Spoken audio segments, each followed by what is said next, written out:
Good afternoon, ladies and gentlemen. Welcome back. Welcome back.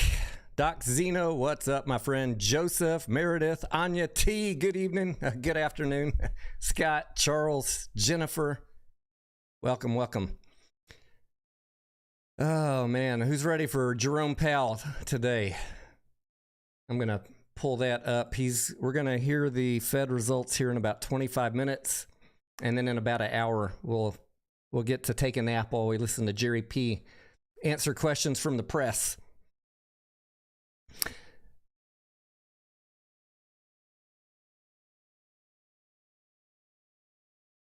We got GameStop right now, still up 41%, $24.93. AMC up 3%, $4.54. Ape down 2.7%, $1.44. Bed Bath & Beyond down 1.5%, 80 cents. Highcroft Mining, if you are following that stock, I just posted an update. Go check out that video, please. Kind of confirms for you guys what I've been telling you for the last year on Highcroft and what to expect for the rest of this year and into next year. Highcroft is down 2.5% this morning, 35 cents. And I saw some strange videos yesterday saying Mullen's about to squeeze. No, Mullen's not about to squeeze. It's down 10% today. Mullen not making any revenue. Got ongoing dilution and an upcoming reverse split. So Mullen's going to continue to be probably under some pressure for the foreseeable future. But just in case, I bought some at 13 cents, and I fully expect to lose half of that. Right now, I'm down 0.04 cents. Not too bad. Not too shabby. Manuel, good afternoon. Seawin, what's up? Nate, Juicy, yo. Punchy Nuts, how you doing? Grandma Lou, good afternoon. Zelly Zen, good afternoon. Who is that? Joe Jack Peter is GME squeezing. It had a nice little run after hours yesterday, but nah, not squeezing right now. It got a nice pop on the earnings news. Oh man, some people sent me some pretty funny video clips, guys. GME, I mean, there's literally multiple people that this was sent to me saying GME is not squeezing because of news. Like, my mind gets blown every day, the stuff I hear on social media. The news drops. The second it drops, the price runs up, but it didn't go up on the news. Okay. All right. Give me some of that. Woo! CEO, yo, Chris, what's up? What do we hear about Wells Fargo banker getting jail time? I hadn't heard that one yet. Ape name Roscoe, what's up? Billy, 87, good afternoon. Katie May, Shali.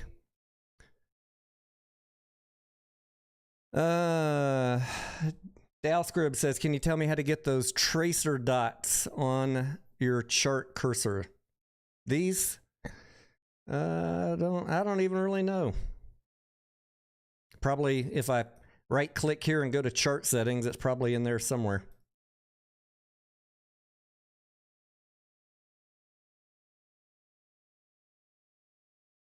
Yeah, let me get Jerry Powell queued up here, and then we'll pull up some Credit Suisse news. Too many screens here. Where should we find Jerome Powell? Where's my water? Shit, no water. Let's see, the Federal Reserve, Jerry Powell. What do y'all think that he is going to tell us today? 25 basis points? The Federal Reserve.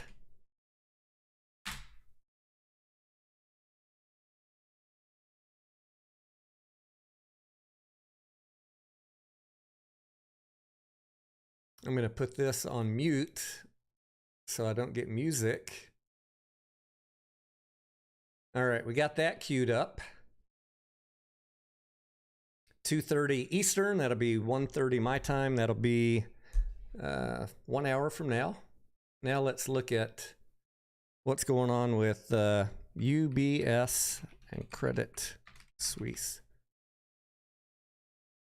I had some errands to do this morning, and then I was cranking out that video on Highcroft. So I read the Credit Suisse UBS headlines last night, but I haven't checked this morning to see what's up.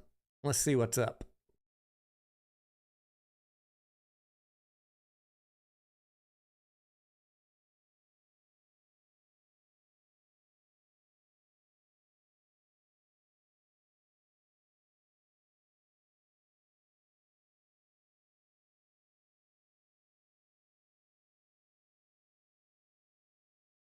I see a lot of articles talking about them still buying it. Obviously, I saw the headlines last night saying that they were trying to figure out how to get out of the deal.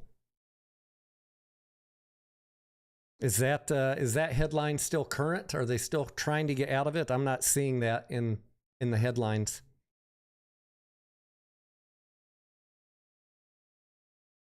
Bob says 50 basis points, Joseph 25. Let's see what the bank stocks are looking like this morning. Credit Suisse down 5%, still under $1.90. Let's call it 92 cents. FRC down 5%, $14.95. JP Morgan down. KeyCorp down. Citigroup down. Bank of America only 2%. Schwab down 4%. Man, they are getting spanked. USB down 4%. UBS, USB being US Bank Corp. UBS down 4%. Looks nasty.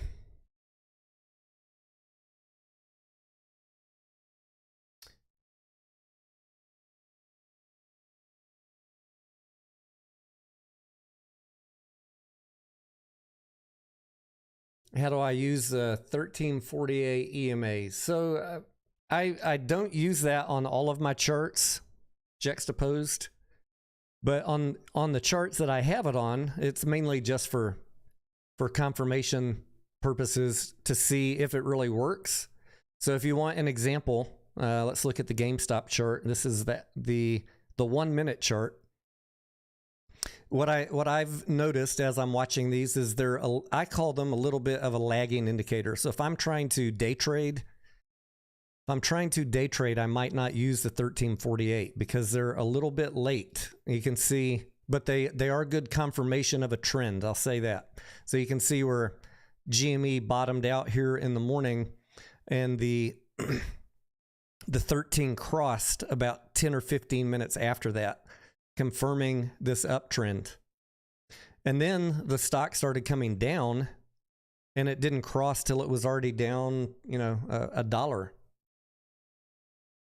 And this is confirming your downtrend. So if you're trying to just follow this, you would have bought in late and you would have sold late. But it is effective. I just don't know if it's effective when you're trying to hop in and out of stocks on a 1 minute chart. Now and you can see that over and over, not just on GME, but on many stocks that I look at this on. It is effective, but it's what I call a lagging indicator. Here is your buy signal confirming that you're into this upward trend, but you're already 10, 15 minutes into it at this point. If we go to, say, a 1 hour chart, it might be more useful.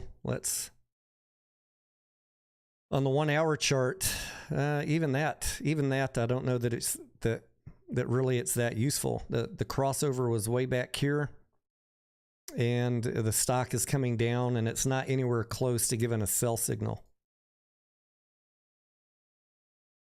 Let's get rid of extended hours.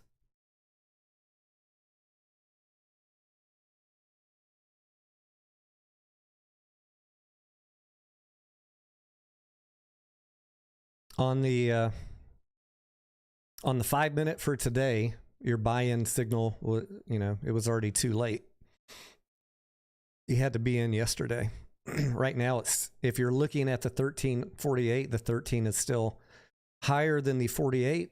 It has not crossed. That would be your signal if you're using this. Again, I'm not part of the 1348 squad. I'm just telling you my experience with it.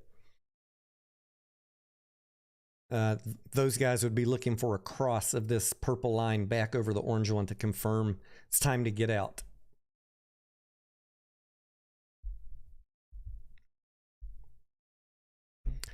Dark Latin, what's up? He says he saw Dungeon and Dragons screening last week. It was fucking awesome. Can't wait for IMAX. Yes, I thought that movie was quite a treat. I went in with no expectations, and I was pleasantly surprised. If you go in expecting humor, guys, and not a Lord of the Rings type thing, not this serious dark movie, just go in expecting humor, you're going to have a good time. What are my thoughts on FRC puts, Christy? It's a coin toss right now what's going to happen with the bank. So there are a lot of people playing them. There's a lot of people making money on puts and calls. And there is a lot of people losing money because they flip-flop every damn day. My gut tells me that the worst is not in yet for the bank stocks. But my gut does not speak to me enough to say buy puts, because I know the second I do that, it's all done, all good, green lights. And also, we want to find out what Jerome Powell has to say today. That is really key. We got bank crisis and we got interest rates. So let's get Jerome Powell out of the way before I take any options bets on anything. PD Harris, what's going on?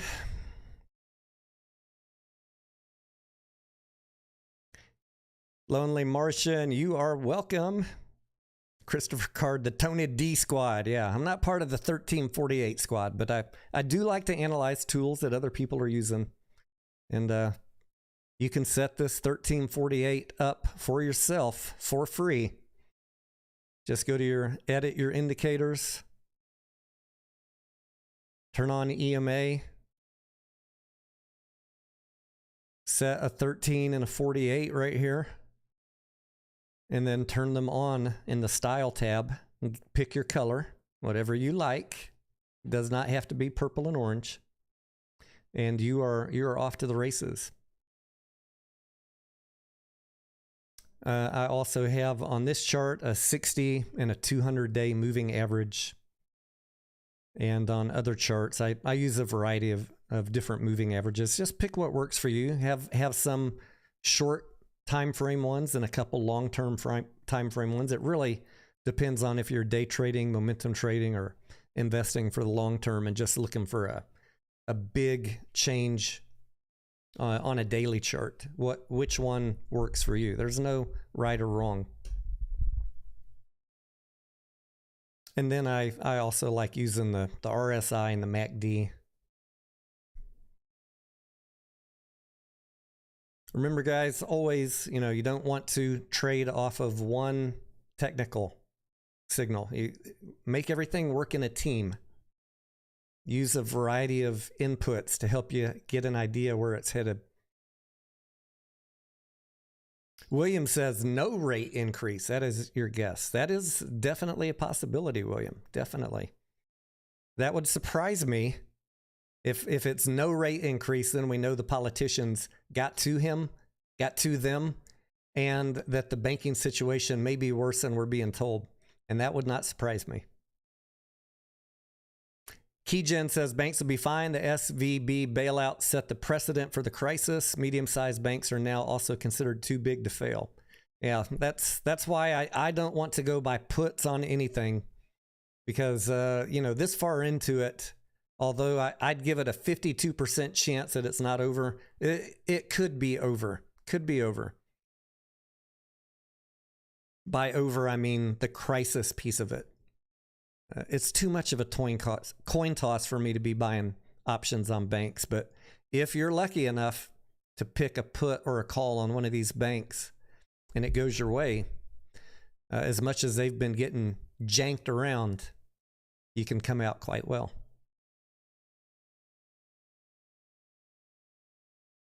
I see two people saying 921 gang, 420 gang. Yes, the 420 EMA.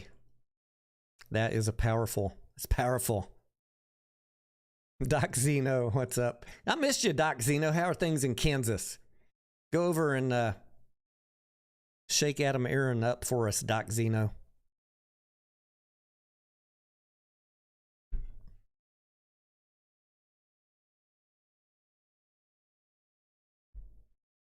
Birdman, good afternoon. Long time no see. That's probably my fault.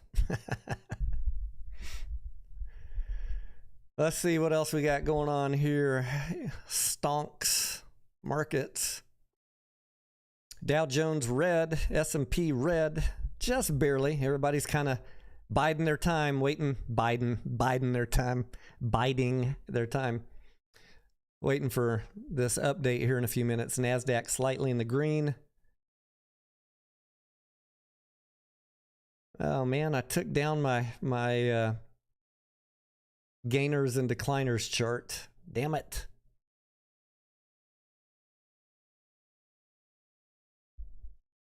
What else we got here? Blue chips. Amazon, $100. Let's look at that. I want to get these damn technical signals off of here. I don't know why it keeps on defaulting to turn those on. That is annoying. All right. $100 for Amazon. It's a little pricey. I'd like to buy it back in the 80s again. I had some in the low 80s, sold it on the recent run up in February. Waiting for it to come back down again. Tesla, what you doing?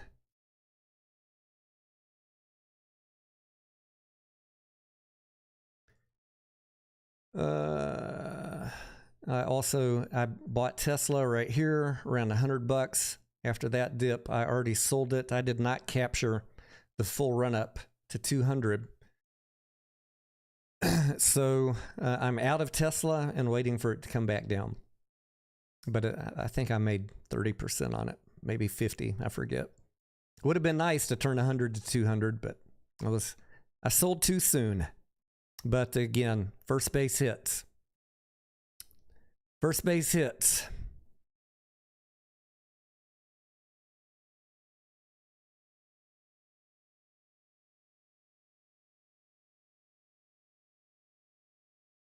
Apple's looking strong.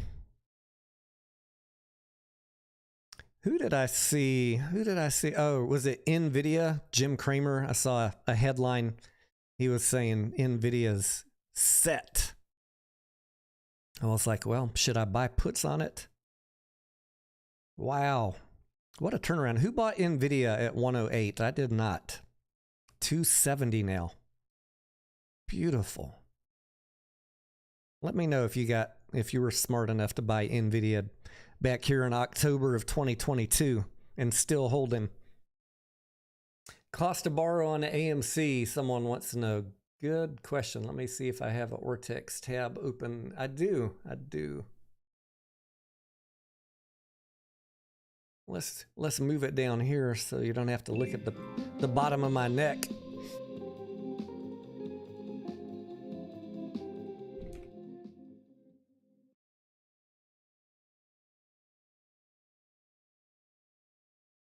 AMC right now,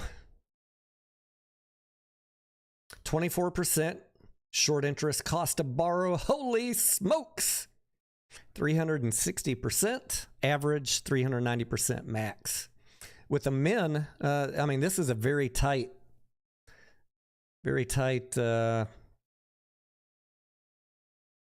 percentage here. 328 men, 390 max. Sometimes we see 360 average with 5% minimum.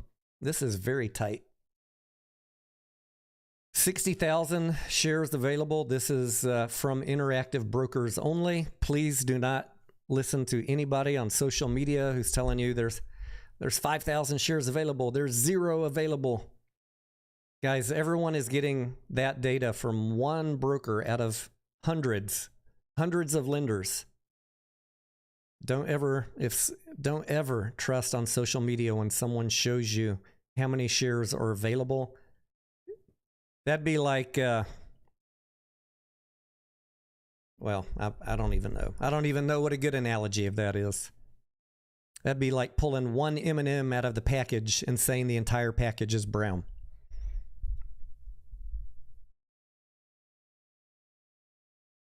But it does, you know, it is interesting to me to see when Interactive Brokers has 0, but I definitely never think to myself, there's no shares available.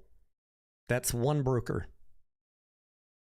What do I look at? I look at the cost to borrow. When I see that the cost to borrow average is high, then I know that everybody's getting low.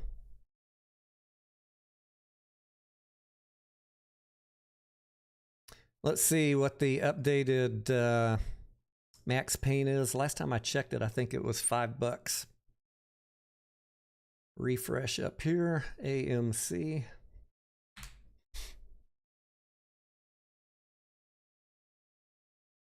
Yep, $5 on AMC.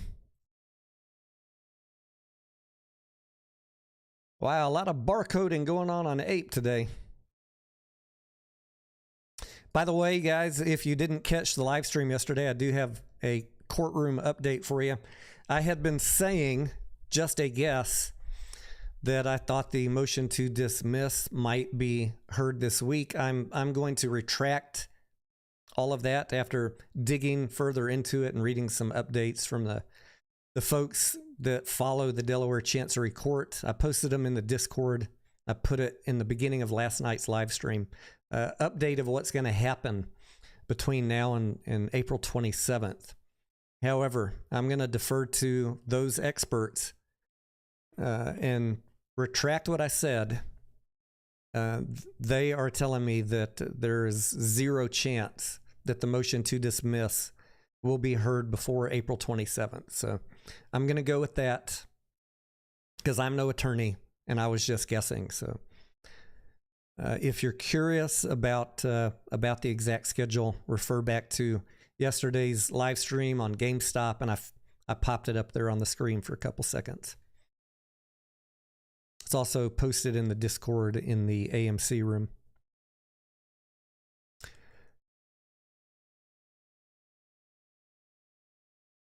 GME will fill the gap, William says. You're thinking it's going to come back down, William?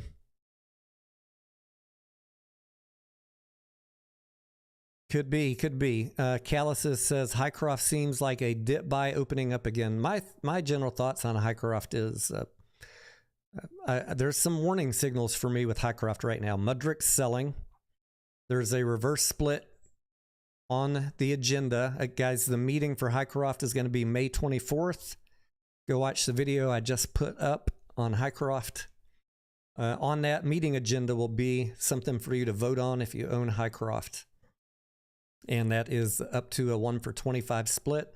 I imagine they'll do all 25. It'll be a 25x reverse split unless somehow before the end of May we get Highcroft over $1 for 10 consecutive trading days. And I don't really know what would make that happen unless the economy tanks and gold doubles in price. Which, you know, hey, anything could happen. So that keeping in mind, Mudrick selling, reverse split coming up, and Highcroft, in my estimation, based on what they're telling us in the filings, has no active mining or leach pads going on, which means no revenue other than selling a little bit of merch.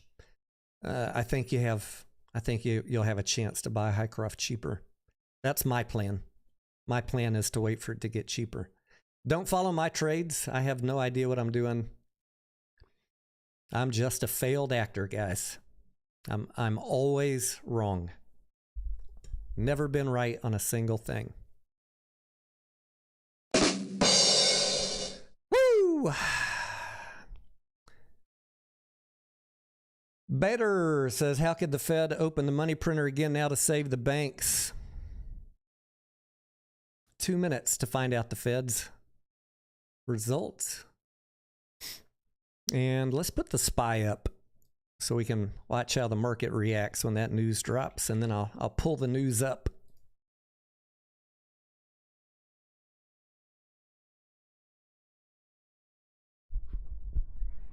David Mullen, what's going on?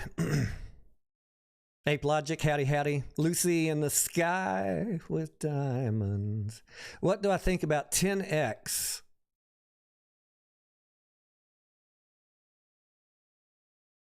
Mom always said, if you can't say something nice, Lucy. Glock says, so messed up these companies get penalized for hedge fund manipulation, then kicked down to the OTC market. Well, I mean, I don't know that Highcroft's being manipulated. They're in a transitionary period. It is what it is. They've exhausted the resource they had for heap leach mining. They need to go after. They got a shit ton of ore underground. They need to rejigger their operations. That's how we say it in Texas. Rejigger. And build a milling plant and go after those deeper resources. And that's Wall Street. This is not manipulation. When Wall Street sees a company with no revenue, they're going to short you. They're going to sell. We got to be smarter to realize that's not manipulation. That's just how Wall Street works. And wait for opportunities to buy it cheaper. I see the SPY's going up. Let me find some interest rate news, or maybe y'all already beat me to it there in the chat.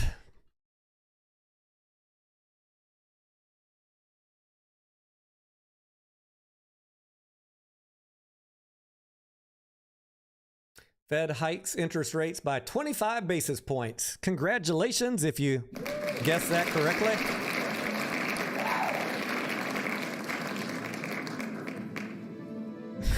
Grandpa, what's up, amigo?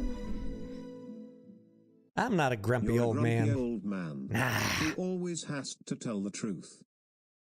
Stop telling the truth, Denaro. You're hurting people's feelings. I want to see you guys make money and not lose money. And if the truth hurts, then so be it. We collectively learn patience. We learn to read filings. We learn to trust what is in those filings, not create our own narrative, not try and decode tweets.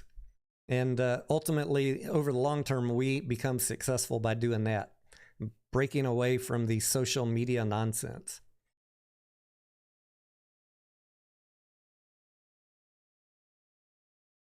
Kryptonian says, social media did not like your efforts to be logical yesterday. They never do, my friend. They never do. It's all right. I've got thick skin.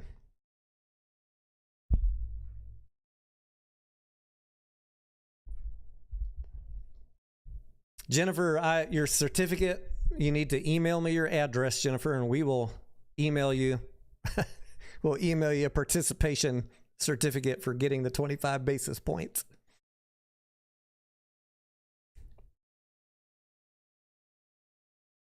So now the wait for the Fed, we got 29 minutes to wait. We're going to see a little bit of jockeying around, bouncing around on the SPY. And then we'll see what Jerome Powell says if he tanks the market.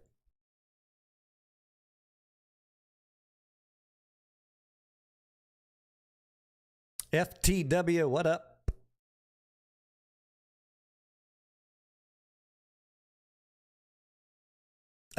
Stan asking, did the 10K for GameStop drop? I checked this morning, Stan, and it had not. I've got the SEC website open here. Let me just see if there was an update since the last time I looked. Nope. Still has not dropped. Very odd.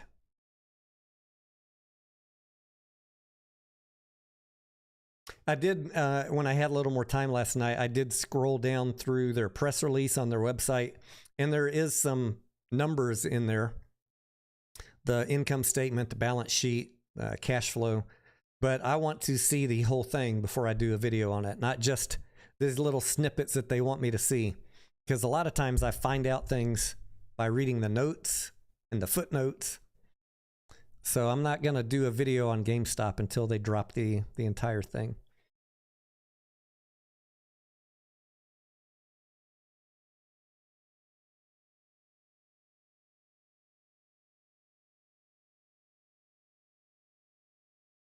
If you're wondering what I'm talking about for GameStop, let me see. I don't think I have it open on any of these tabs.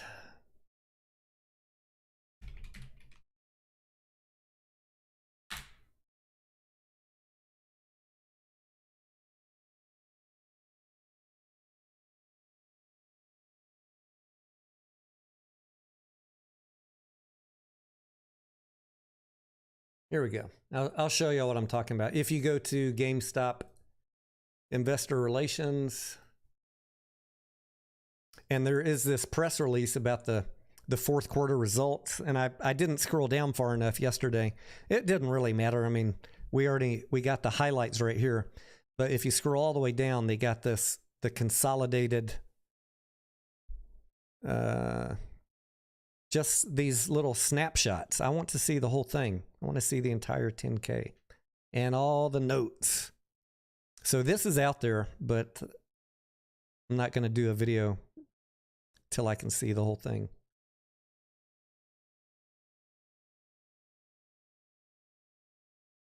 Let's go, baby spy. How are stocks reacting to this?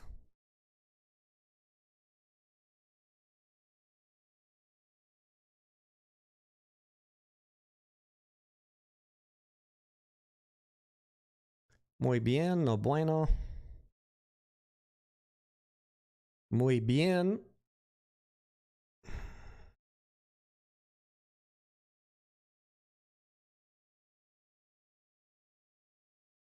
Amazon moving up with the SPY, with the news. Tesla moving up with a bullet. Coke moving up. McDonald's moving up. All right. All right.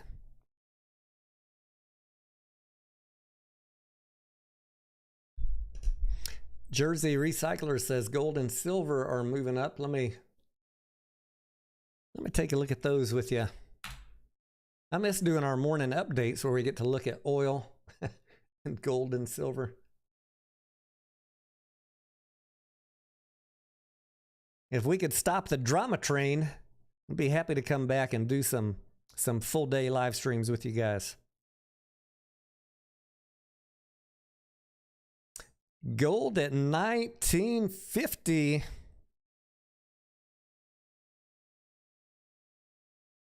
Just about at a 1-year high. What was this? 1984, back in April of 2022.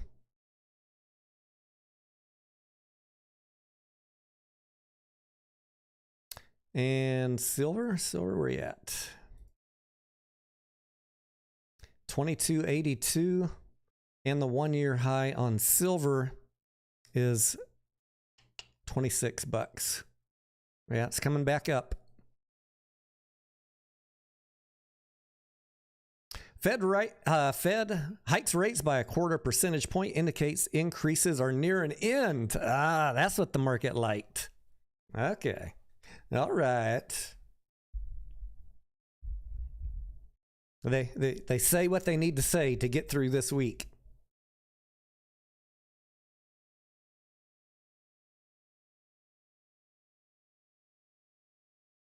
I bet he got a lot of pressure to add that little bit in there.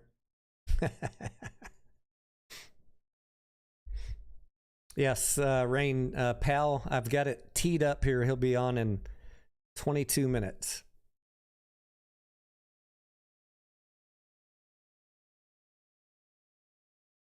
Someone said crypto, Bitcoin is moving. Let's take a look. 28,708.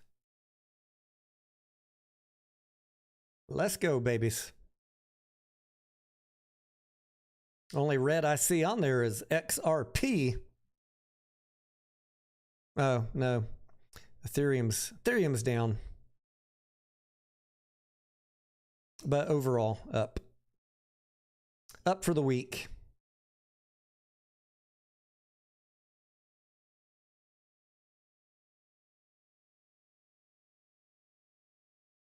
Yuko says, can we talk about Lou? Lou who? Lou who? I haven't watched him lately. What's he saying?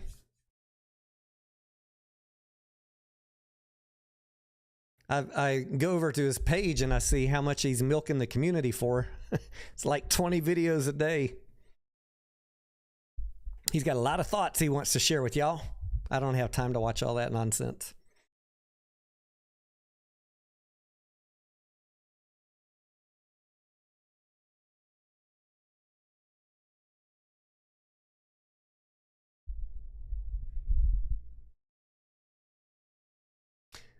Jewelry Fair says, GME, why is it not moving? Well, let's go back there and take a look. Let's see where it's at. Do you mean why is it not moving today or right at this moment with the SPY?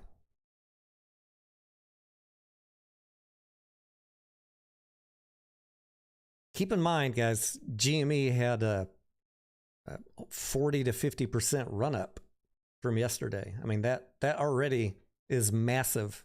This is something to be happy with. What happens from here?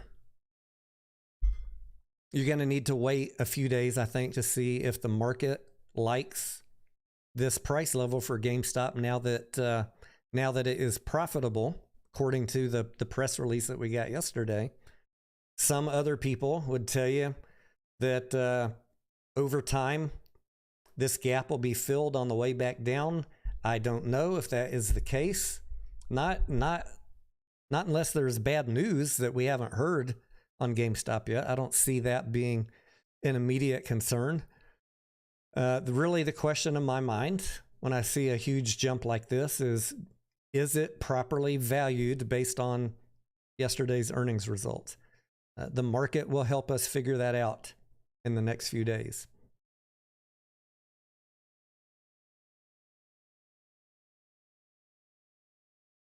So if you were expecting it to run up with the SPY, well, I mean, you already ran up 40 to 50%, up 37% right now.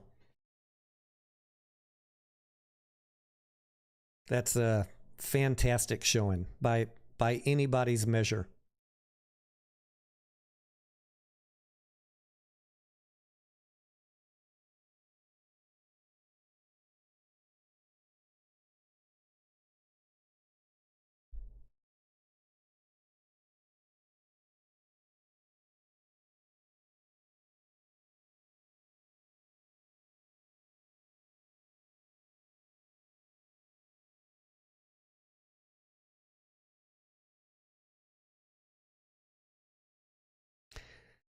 Gus says, where does AMC fit in with the GME news? I think, based on what I saw, just my opinion, I've seen on Twitter a wide variety of opinions and a lot of people doing the circular pistol shoot of each other.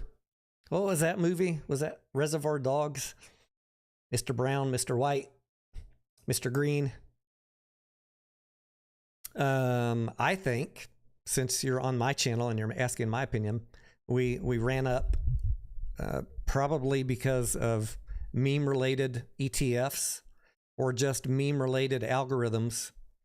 We got a little bit of love from GME going up yesterday, but really, AMC to get moving is going to need its own company-specific catalyst or a market-wide catalyst like interest rates or a bank crash to really make it move big in one direction or another.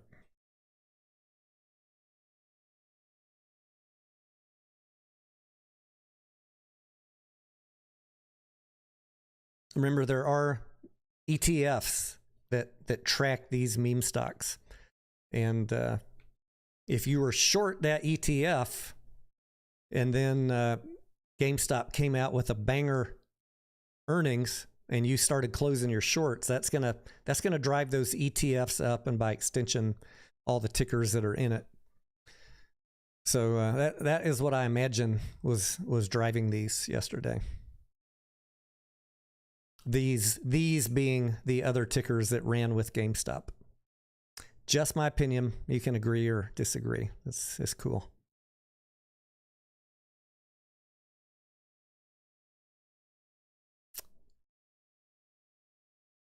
"16 minutes to Jerome Powell. Get your coffee, get your bang energies, get whatever is going to keep you awake." How can we have fun during this, Jerome Powell? Should we drink a shot every time he says inflation? Every time. No, that's too easy. Let's pick a sleeper word. What is something that you think he might say, but you're not sure that he's going to say? Recession. How about Credit Suisse? No, that probably wouldn't say that.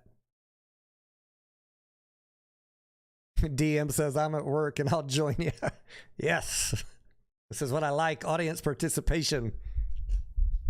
There's still work to do. You're looking for a phrase. Fiscal stability. Crisis. Prudent. Wouldn't be prudent. Wouldn't be prudent. Who was that? George Bush? Not gonna raise taxes. Wouldn't be prudent at this juncture.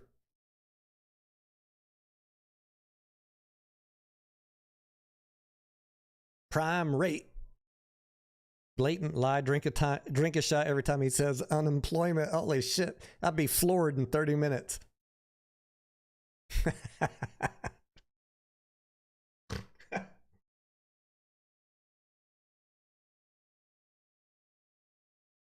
I'm actually kind of glad that GME didn't come out with their 10K last night, because after that damn GameStop call that we did, the video we did last night with you guys, I was like, woo, I'm ready for a nap. I went to sleep right after that live stream. I woke up around 10:30 and stayed up till 2 in the morning. Got some more work done. That was a banger last night, yesterday afternoon.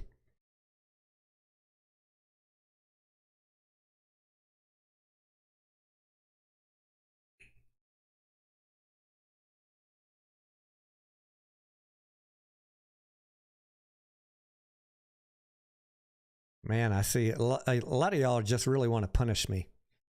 Drink every time he says inflation. Holy shit. And maybe we should do a poll. Let's see, what are some of the best? Crisis, recession, inflation. I'm going to do a poll.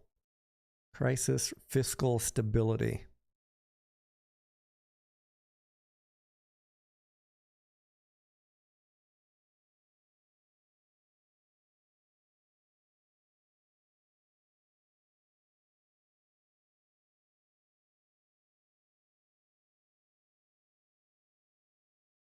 What is that? What is that phrase he always uses about employment? He wants. Is it optimal employment? What is the phrase that he uses?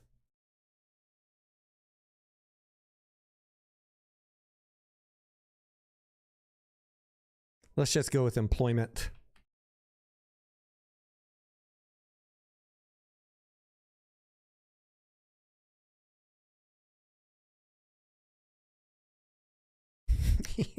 When he says policy.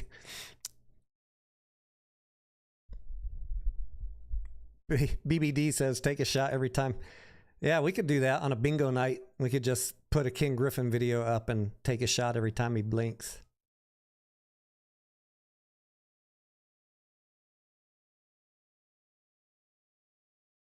Oh my gosh, 58%. Y'all are killing me. 60% on inflation?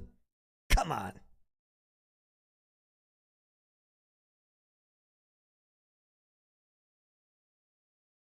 How about DWOC? What's DWOC doing today? Down 2%. I had a little interesting chat with some folks on GTII on Twitter today. Again, oblivious to facts on this GTII crew. They were trying to tell me GTII has no cash burn, and they're gonna pocket $80 million on their balance sheet when they buy 1-800 law firm. I said, okay, where's your basis for that? Where's your basis for 80 million on the balance sheet of GTII after buying another company? I said, I've been looking for 6 months. I haven't found any information about 1-800 law firm.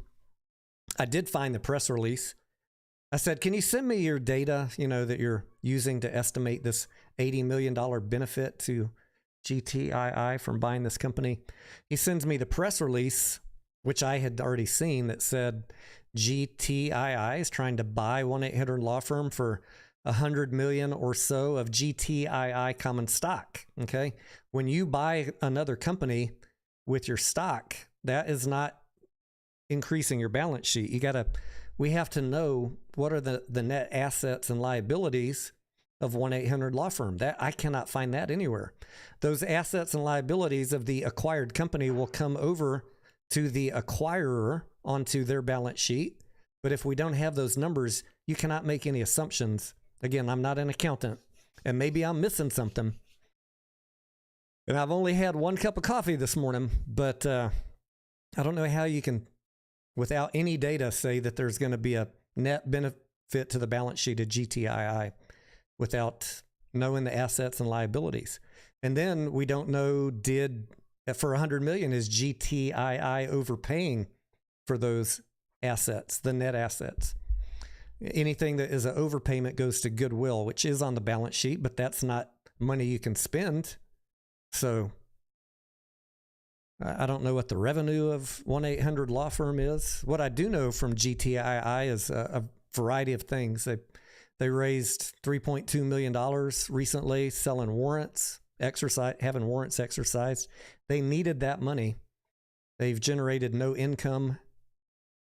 They have the two officers of the company have not been paid ever, from what I could tell. They owe the officers of the company a liability, accrued wages of $1.5 million. So that's one debt GTII owes as soon as they get some money. They are in default on their debt for $820 something thousand. Not just that they owe that money, next month. They're in default to about 10 different lenders. And I'm not even talking about the other $5 million in long-term debt that they have. I'm talking about they're in default right now, $800,000. What else? The company CEO is writing personal checks to fund the company's daily operations. You guys might or might not know about that. The company owes him over $300,000. So out of that $3.2 million that they made, let's see, 1.5 plus 800, that's 2.3 million, plus 300, that's 2.6 million. That money's pretty much gone if they paid off and caught up all that shit. And their operations are burning an average of 1.2 million a quarter. So for someone to say, the comments are just hilarious out on Twitter.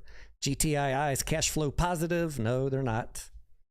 They're not. They're funding their operation by diluting, and they have no income. But that could change when 1-800 Law Firm deal goes through. I just don't know. Haven't seen any data on that.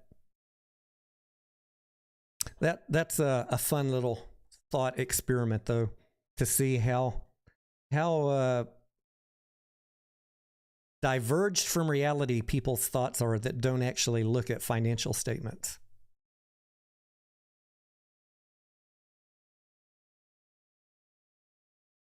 If you're thinking that GTII is about to get squoze, I just laid out for you the exact case why the shorts are yapping at this thing like a school of fish on some chum. Their financials are an absolute wreck.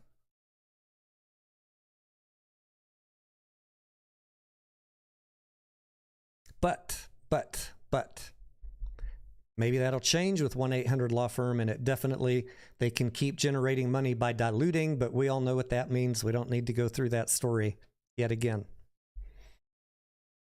I feel like there's zero short scared on GTII.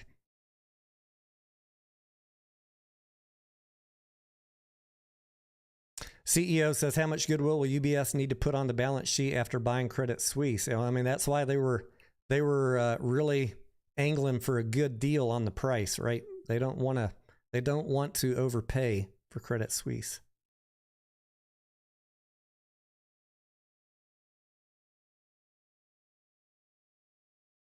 Steven says, Tony, can't wait to present the new data report on the exhibition industry. Whoa, what sounds spicy, Steven. Oh, from the National Association of Theater Owners. I should have kept reading. Sounds very bullish, Steven. Beautiful. Let me know. Let me know if you want to come do it on my channel. Or if you want to do it as a collab. High Energy Reviews and Investments. Good afternoon, sir. Guys, two fellow YouTubers have entered the chat. Sorry if another one entered that I missed. Check out Just Another Ape. Check out High Energy Reviews and Investments. Especially if you get tired of the low energy on this channel, you can always go over to High Energy. Remember that one guy, guys, back about 18 months ago? He used to call me Low Energy Denaro, and then he was a nice guy, pretty good technical analysis guy. I forget his name. Haven't heard from him in a long time.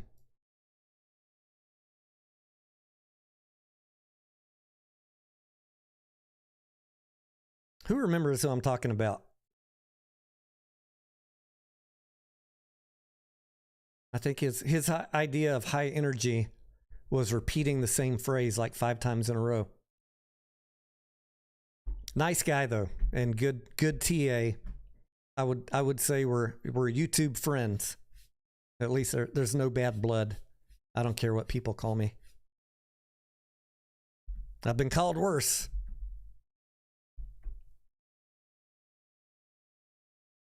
Four minute warning to Jerome Powell. Get your coffees ready, get your Bang, get your Red Bulls. You notice I'm standing up. If I sit down through this one after not getting much sleep last night, I'll probably snooze off. Yeah, Anas, Jen Colado, that was his name. Whatever happened to Jen Colado?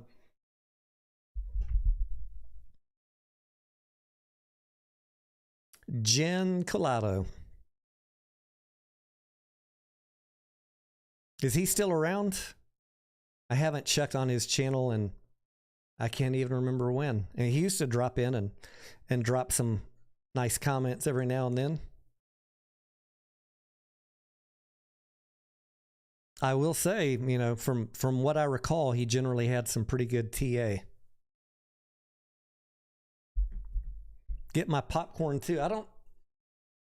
I think we went through all 5 bags already, if you can believe that. I say we.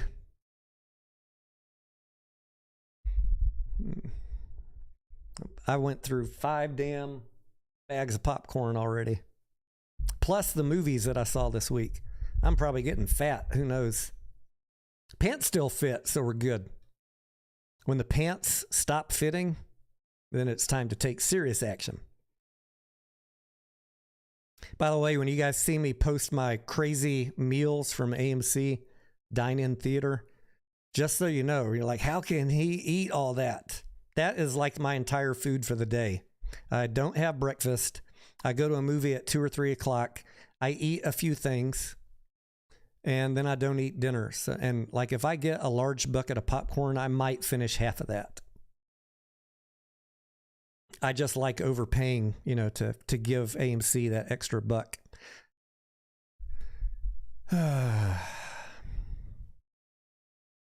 Where is Ants Trades, Aphie Gorilla? I don't know. I don't know what happened to him.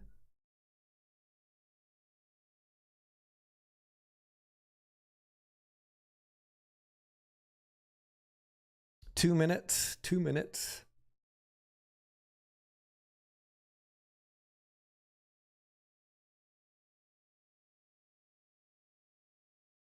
Dave says, Powell's speech will be a perfect time to watch paint dry also. I've got it up here on the upper screen when Powell walks in the room. I don't want to get demonetized for playing the on hold music, but when he walks in the room, I'll bring it down to this monitor so you guys can see it. It was AMC popcorn, Billy. Yes. I bought 2 bags of the extra butter, 2 bags of the regular, and 1 bag of the low salt. And they were all good, but my favorite by far was the extra butter. If I go back and buy some more, that will probably be all that I buy.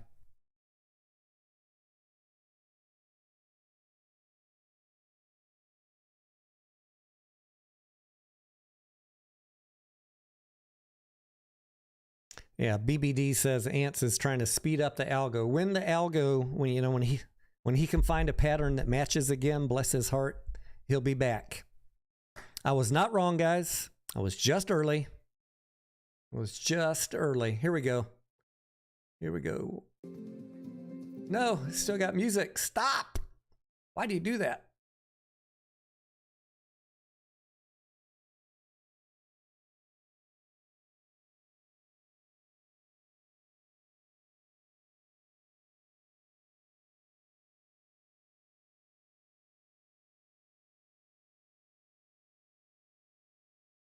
Play on TV.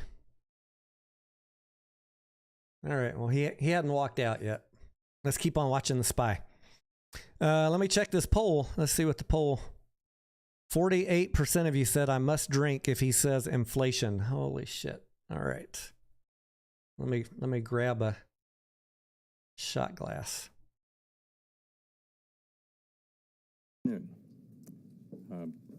Before Can y'all hear that? today's meeting, let me briefly address recent developments in the banking sector.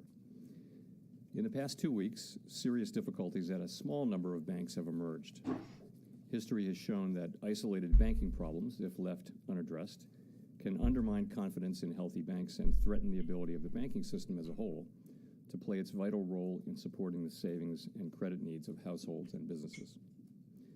That is why, in response to these events, the Federal Reserve, working with the Treasury Department and the FDIC, took decisive actions to protect the U.S. economy and to strengthen public confidence in our banking system. These actions demonstrate that all depositors' savings and the banking system are safe. With the support of the Treasury, the Federal Reserve Board created the Bank Term Funding Program to ensure that banks that hold safe and liquid assets can, if needed, borrow reserves against those assets at par.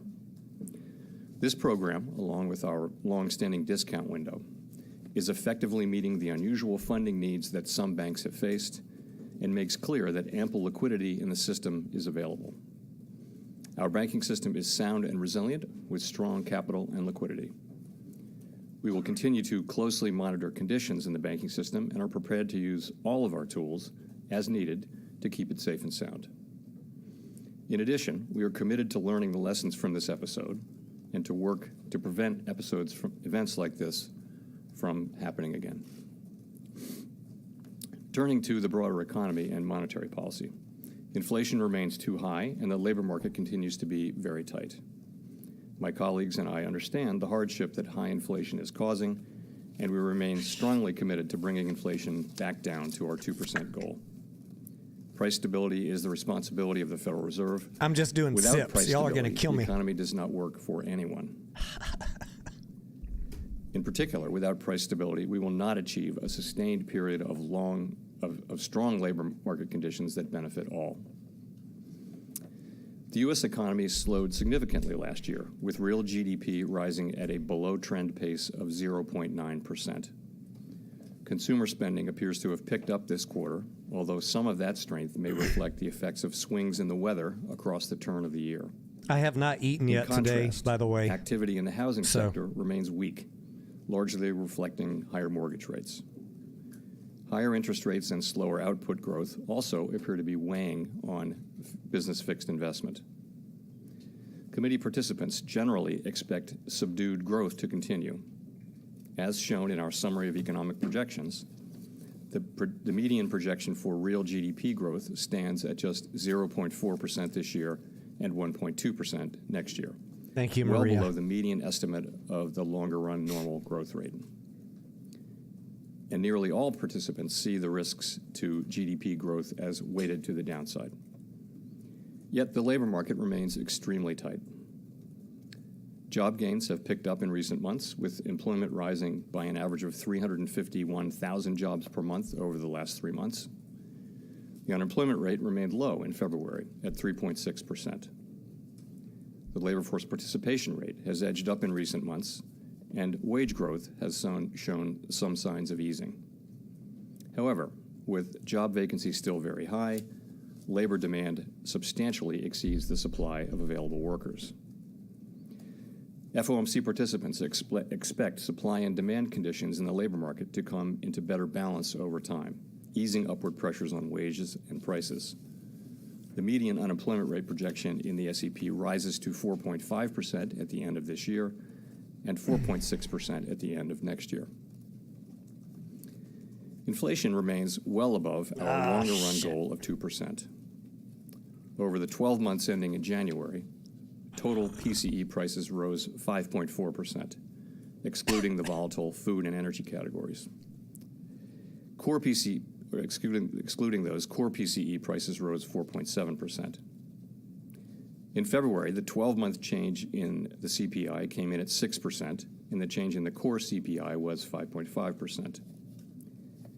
Inflation has moderated somewhat since the middle of last year, but the strength of these recent readings indicates that inflation pressures continue to run high. The median projection in the SEP for total PCE inflation is 3.3% for this year, 2.5% next year, and 2.1% in 2025. The process of getting inflation back down to 2% has a long way to go and is likely to be bumpy. Despite elevated inflation, longer-term inflation expectations appear to remain well anchored, as reflected in a broad range of surveys of households, businesses, and forecasters, as well as measures from financial markets. The Fed's monetary policy actions are guided by our mandate to promote maximum employment and stable prices for the American Maximum people. employment, that's that phrase I was trying to think of. My colleagues and I are acutely aware that high inflation imposes significant hardship as it erodes purchasing power, especially for those least able to meet the higher costs of essentials like food, housing, and transportation. We are highly attentive to the risks that high inflation poses to both sides of our mandate, and we are strongly committed to returning inflation to our 2% objective. At today's meeting, the committee raised the target range for the federal funds rate by a quarter percentage point. I'm already 3. I owe you 3. To 4 3/4 to 5%. And we are continuing the process of significantly reducing our securities holdings. Since our previous FOMC meeting, economic indicators have generally come in stronger than expected, demonstrating greater momentum in economic activity and inflation. We believe, however, that events in the banking system over the past 2 weeks are likely to result in tighter credit conditions for households and businesses, which would in turn affect economic outcomes. All right, It is too soon to determine the extent of these effects, and therefore too soon to tell how monetary policy should respond. As a result, we no longer state that we anticipate that ongoing rate increases will be appropriate to quell inflation. Instead, we now anticipate that some additional policy firming may be appropriate. We will closely monitor incoming data and carefully assess the actual and expected effects of tighter credit conditions on economic activity, the labor market, and inflation. And our policy decisions will reflect that assessment. In our SEP, each FOMC participant wrote down an appropriate path for the federal funds rate based on what that participant judges to be the most likely scenario going forward. If the economy evolves as projected, the median participant projects that the appropriate level of the federal funds rate will be 5.1% at the end of this year, 4.3% at the end of 2024, and 3.1%. Oh man, that's a long time to wait. 2025. These are little changed from our December projections, reflecting offsetting factors. These projections are not a committee decision or plan. If the economy does not evolve as projected, the path for policy will adjust as appropriate to foster our maximum employment and price stability goals. We will continue to make maximum our employment. He said that again. By meeting based on the totality of the incoming data and their implications for the outlook for economic activity and inflation. 0.25, Jojo. We remain committed to bringing inflation back down to our 2% goal and to keep longer-term inflation expectations well anchored. Slow down, Jerry! Reducing inflation is likely to require a period of below-trend growth and some softening in labor market conditions. Restoring price stability is essential to set the stage for achieving maximum employment and stable prices over the longer run. To conclude, we understand that our actions affect communities, families, and businesses across the country. Everything we do is in service to our public mission. We at the Fed will do everything we can to achieve our maximum employment and price stability goals. Thank you. I look forward to your questions. All right. Yeah, no más. I'm not saying, I'm not drinking every time a reporter says inflation. How confident is the committee that the I'll recent consider stress it. that we've I'll seen and consider you've it if alluded to Powell is says it. contained Oh, at this Colby. point, We and like that her. deposit flight among mid-sized lenders in particular has ceased? Thanks. So I guess our view is that the banking system is sound and it's resilient. It's got strong capital and liquidity. We took powerful actions with Treasury and the FDIC, which demonstrate that all depositors' savings are safe and that the banking system is safe. Deposit flows in the banking system have stabilized over the last week. And the last thing I'll say is that we're undertaking a thorough internal review that will identify where we can strengthen supervision and regulation. Okay, just a quick follow-up. I mean, given all of the stress and the uncertainty that you've also alluded to in the statement, how seriously was a pause considered for this meeting? So we did consider that in the days running up to the meeting, and you see the decision that we made, which I'll say a couple things about. First, it was supported by a very strong consensus, and I'll be happy to explain why. And really it is that the intermeeting data on inflation and the labor market came in stronger than expected, and really before the recent events, we were clearly on track to continue with ongoing rate hikes. In fact, as of a couple of weeks ago, it looked like we'd need to raise rates over the course of the year, more than we'd expected at the time of the SCP in December, the time of the December meeting. We are committed to restoring price stability, and all of the evidence says that the public has confidence that we will do so, that we'll bring inflation down to 2% over time. It is important that we sustain that confidence with our actions as well as our words. So we also assess, as I mentioned, that the events of the last 2 weeks are likely to result in some tightening in credit conditions for households and We should businesses, follow and this with thereby one of weigh on those demand, on the labor hot market, chip and on inflation. eating contests. Oh, he just said inflation again. Such a tightening in financial conditions would Drink would like work 3 in the same shots and then direction as rate tightening. In principle, one of as a those matter of fact, you can think of it as being the on equivalent fire of a rate chips. hike, or perhaps more than that. Of course, it's not possible to make that assessment today with any precision whatsoever. So our decision was to move ahead with a 25 basis point hike and to change our guidance, as I mentioned, from ongoing hikes to some additional hikes maybe. Let's go, Spy. Come on, baby. So going forward, as I mentioned, in assessing the need for further hikes, we'll be focused, as always, on the incoming data and the evolving outlook. It's running up and now. in particular, on our assessment of the actual and expected effects of credit tightening. They're just, they're milking people right now on the Spy. Mr. Chairman, can you explain the difference between ongoing rate increases and firming? Does firming imply a rate increase per se, or could policy firm without you increasing rates? No, I think it's meant to refer to our policy rate. Really, I would focus on the words may and some, as opposed to ongoing.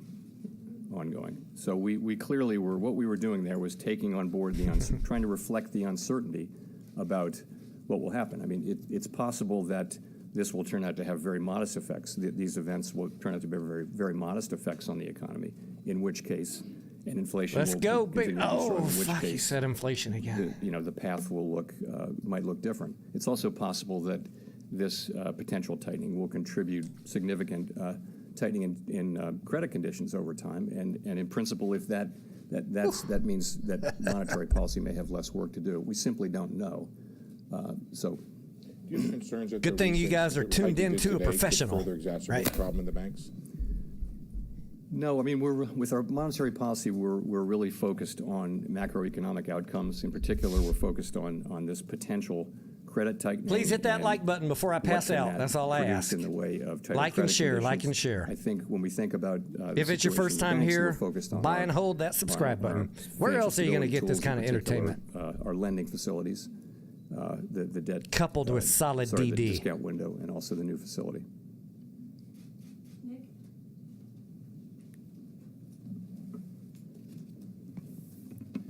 Nick Timmeros of the Wall Street Journal. Chair Powell, in your testimony 2 weeks ago, you had indicated you thought the terminal rate would be higher. Obviously, that was before the stress in the banking sector. And I realize there's a lot of uncertainty, but can you explain a little Jesus to what United extent Church, good afternoon your to you forecasts in or South those Carolina. of your colleagues or those of the board staff incorporated today a material tightening of credit availability because of the stress in the banking sector, or are you waiting to see it in the data before you incorporate that potential tightening into your forecasts? So, we've just come from an FOMC meeting, and, the people who write the minutes will be very carefully counting. But I'll tell you what I heard. What I heard was a significant number of people saying that they anticipated there would be some tightening of credit conditions, and that would really have the same effects as our policies do. And no conspiracy theories. Thank you, EO. Thank you for noticing, by the way. That if that did turn out not to be the case, that in principle, you'd need more rate hikes. So some people did reflect that in their SEP forecasts. I think there may also just have been, remember, this is 12 days ago. We're trying to assess something that just is so recent, and it's people, it's very difficult. There's so much uncertainty. So December was a good place to start, and we wound up with very similar outcomes for December.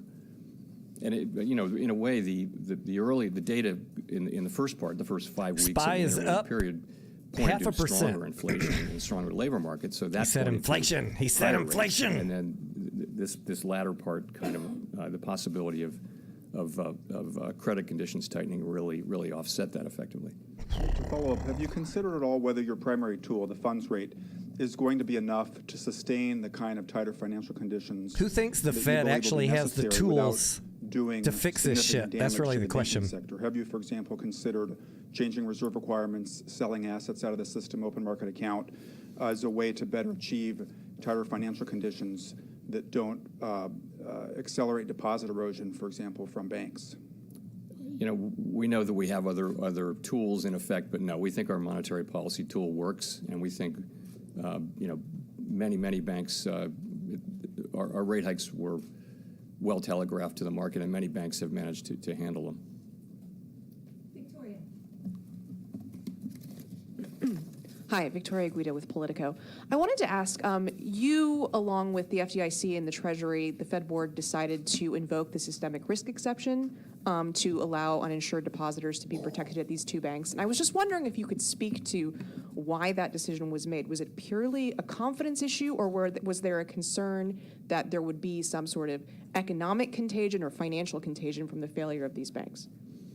The issue was really not about those specific banks, but about the risk of a contagion to other banks and to the financial markets more broadly. That was the issue. Okay, and then can you also, just to follow up, can you speak to the role that you will be playing in the Fed's internal investigation on its supervision and regulation? So Vice Chair Barr is of course leading that review, and he's responsible for it in his capacity as Vice Chair for Supervision. I realized, right away that there was going to be a need for a review. I mean, the question we were all asking ourselves over that first weekend was, how did this happen? And what we did was early Monday morning we sat down and said, let's get a 1% on the SPY. He's obviously going to lead it in his capacity. So if you're just tuning in, 25 basis points, and they are saying that they get plan to slow down in the rate hikes.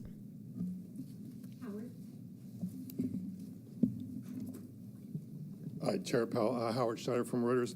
So I want to go back to your February press conference. You mentioned the word disinflation, I believe, 9 or 10 times, a process that you felt was, I forget the word you used, but gratefully underway or something like that. Is disinflation still occurring in the U.S. today? Yes. I mean, what actually happened, Howard, was I got the question 12 times. So maybe it's a feature, not a bug. But Jamie moving. Yeah, absolutely. Let's go, baby. Absolutely the same. The story is intact. So it's really 3 parts, right? Goods inflation's been coming down now for 6 months. God dang it! Did I miss 2 of them or just 1? More slowly than we would have liked, but it's certainly proceeding. Housing services is really a matter of time passing. We continue to see the new leases being signed at much lower levels of inflation. So that's 44% of the core PCE index, where you've got a story that's ongoing. Where we didn't have in February, and we still don't have now, is a sign of progress in the non-housing services sector. And that is That's just something that will have to come through softening demand and perhaps some softening in labor market conditions. We don't see that yet, and that's of course 56% of the index. So the story is pretty much the same. I will say that the inflation data that we got, to your point, really pointed to stronger inflation. If I could follow up on that, I was curious why you don't see more coming from the credit crunch, because I got no beer in the house, Glenn. That you'd actually beer has calories welcome to a degree and expect. And are you not seeing more coming from that because you don't know, or because you just don't want to have another round of wishful thinking? So it's really just a question of not knowing at this point. There's a great deal of literature on the connection between tighter credit conditions, economic activity, hiring, and inflation. Very large body of literature. Come on, the question Jerry. is, how significant will this credit tightening be, and how sustained will it be? That's the issue, and we don't really see it yet. It's so people are making estimates. People are publishing estimates, and it's very kind of rule of thumb. I'm going to start a new poll almost at this point, but we think it's potentially quite real, and that argues for being alert as we go forward, as we think about further rate hikes. Let's see if I can type. We'll be paying attention to the actual and expected effects from that. Gina. Hi, Chair Powell. Gina Smilik from the New York Times. Thank you for taking our questions. I wonder if you could talk a little bit, I know that you've got your internal review coming, but I wonder if you could talk a little bit about what you think happened with oversight at Silicon Valley Bank, and whether this suggests that something about regulation and supervision needs to actually change going forward. And I wonder, how can the American people have confidence that there aren't other weaknesses out there in the banking system, given that this one got missed, as you noted? So let me say what I think happened, and then I'll come to the questions around supervision. So at a basic level, Silicon Valley Bank management failed badly. They grew the bank very quickly. They exposed the bank to significant liquidity risk and interest rate risk, didn't hedge that risk. We now know that supervisors saw these risks and intervened. We know that the public saw all this. We know that SVB experienced an unprecedentedly rapid and massive bank run. So this is a very large group of connected depositors, concentrated group of connected depositors, in a very, very fast run, faster than the historical record would suggest. So for us, for our part, we're doing a review of supervision and regulation. My only interest is that we identify what went wrong here. How did this happen is the question. What went wrong? Try to find that. We will find that. And then make an assessment of what are the right policies to put in place so that it doesn't happen again, and then implement those policies. It Two would fingers, be Chris. inappropriate for me at this stage to offer my views on what the answers might be. I simply can't do that. Vice Chair Barr is leading this, and I think he's testifying next week. So, but that will be up to him. So that's really where it is. The review is going to be thorough and transparent. It is clear to your last question. It's clear that we do Don't need to worry, strengthen Lazarus. supervision I and am a regulation. professional. Where I else can you assume go that, to get somebody there will be just getting recommendations coming out of sloshed the in the middle of report, the and I afternoon and plan on still give you supporting them solid and supporting DD? their Nowhere. implementation. Literally nowhere. And the final point, can we feel confident that these weaknesses don't exist elsewhere, given that they got missed at this bank? These are not weaknesses that are at all broadly through the banking system. This was a bank that was an outlier in terms of both its percentage of uninsured deposits and in terms of its holdings of duration risk. And again, supervisors did get in there, and they were, as you know, obviously, they were on this issue, but nonetheless, this still happened. Ooh, it's getting so warm in that's here. really the nature of the interview. Of the Close your review eyes, ladies. He's unbuttoning his shirt. Michael McKee from Bloomberg Radio and Television. You've been very consistent in saying that the Fed would be raising interest rates and then holding them there for quite some time. Following today's decision, the markets have now priced in one more increase in May, and then every meeting the rest of this year, they're pricing in rate cuts. Are they getting this totally wrong from the Fed, or is there something different about the way you're looking at it, given that you're now thinking that moves might be appropriate as opposed to ongoing? So we published an SEP today, as you will have seen, and it shows that basically participants expect relatively slow growth, a gradual rebalancing of supply and demand in the labor market, with inflation moving down gradually. He said inflation, in that most didn't he? likely case, if that happens, participants don't see rate cuts this year. They just don't. I would just say, as always, the path of the economy is uncertain, and policy is going to reflect what actually happens rather than what we write down in the SEP. But that's not our baseline expectation. Well, if I could follow up and ask, as you look forward into the rest of the year here, are you saying that what you see and the 5.1% basically consensus is based on it will be sufficiently restrictive, or is it leavened by the idea of you don't know what's going to happen? In other words, what should people think about in terms of how the Fed thinks about how far it is from the terminal? It's going to depend. Remember, we're looking, for purposes of our monetary policy tool, we're looking at what's happening among the banks and asking, is there going to be some tightening in credit conditions? And then we're thinking about that as effectively doing the same thing that rate hikes do. So in a way, that substitutes for rate hikes. So the key is we have to have policies got to be tight enough to bring inflation down to 2% over time. Inflation, it doesn't all have to come inflation, from inflation, rate hikes. inflation. It can come from tighter credit conditions. So that we're looking at, and it's highly uncertain how long the situation will be sustained or how significant any of those effects would be. So we're just going to have to watch. In the meantime, and obviously at the end of the day, we will. This is do almost enough worse to bring than inflation Ape Father down to 2%. versus No one's Strongman. about that. And if you guys have not seen that bingo night, go fucking watch it. You are not going to get entertained like that anywhere else. Hi, Chair Powell. Rachel Siegel from the Washington Post. Thank you for taking our questions. I know we've talked a bit about how Silicon Valley Bank was unique to a certain sector of the economy, but there's also growing concern that there are financial stability risks from the commercial real estate market and loans that will begin to roll over later this year and next, and that smaller regional banks also disproportionately hold What those is her loans. name again, Corey? Is there a The risk that could Canadian mimic the prepper? kind of what we saw with SVB to banks that disproportionately are focused in commercial real estate?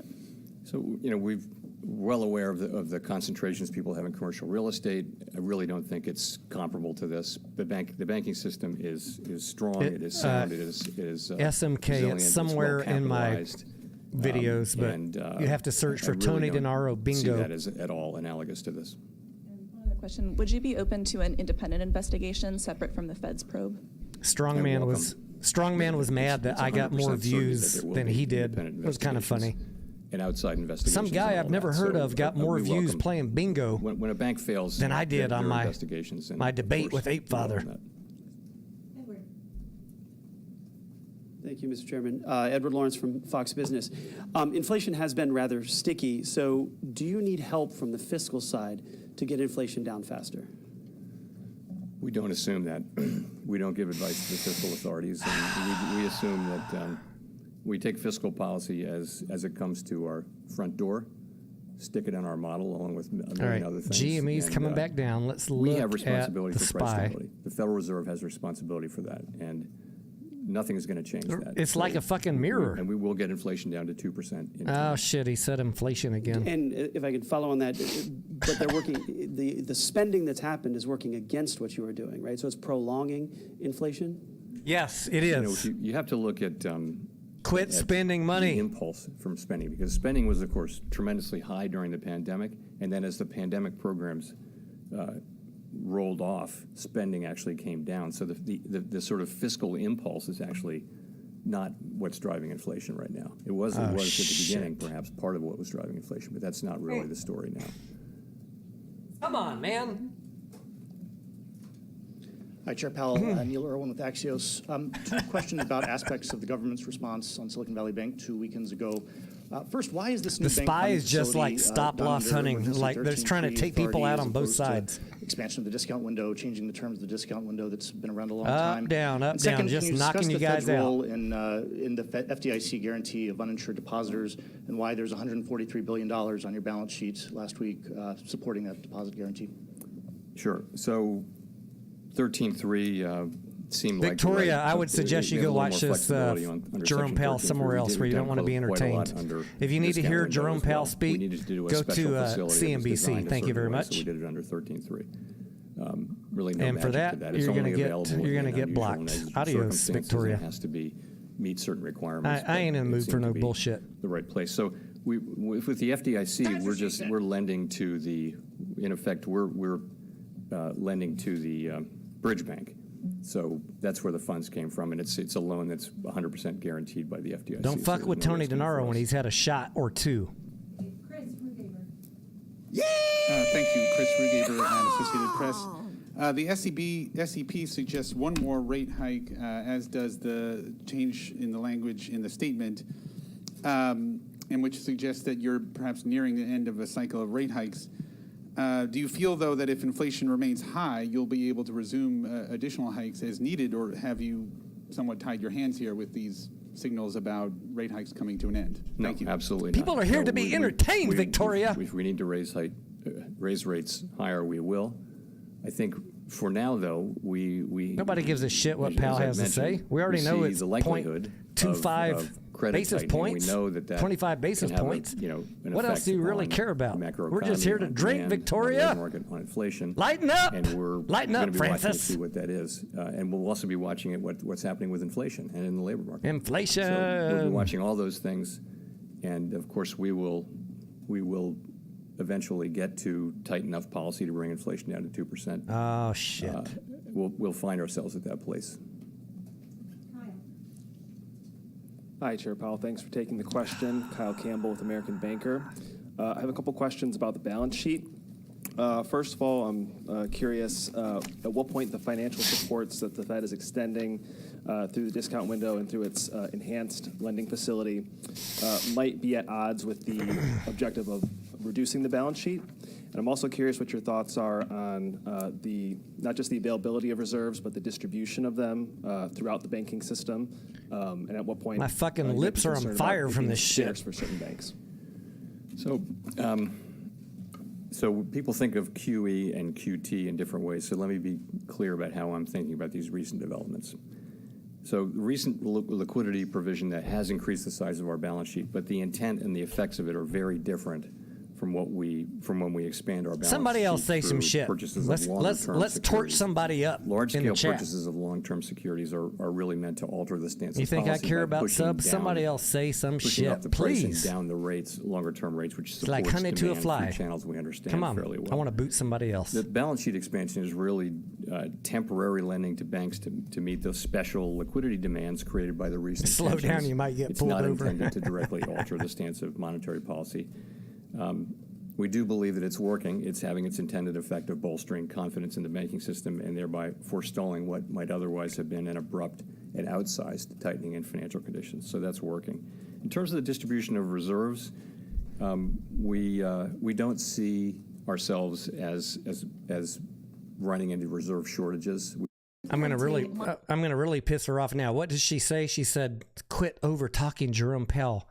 You're not that important." Victoria. Excuse me, what channel are you on, Victoria? You're on my channel. You want to watch with no interruptions, go watch on CNBC. Hi, Chair. Katerina Saraiva with Bloomberg News.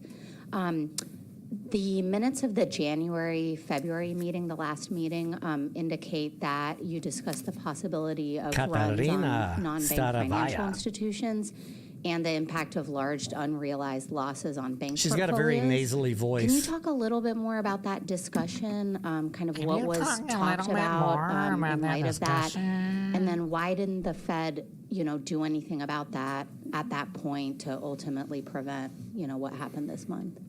I mean, ooh, he's trying to figure out how to spin this question. Specifics of that. It's quite an interesting 7 weeks, but I will tell you though that there have been presentations about interest rate risk. I mean, it's been in all the newspapers. It's not a surprise that there are institutions that have had unhedged long positions in long duration securities that have lost value as longer term rates have gone up due to our rate increases. So that's not a surprise.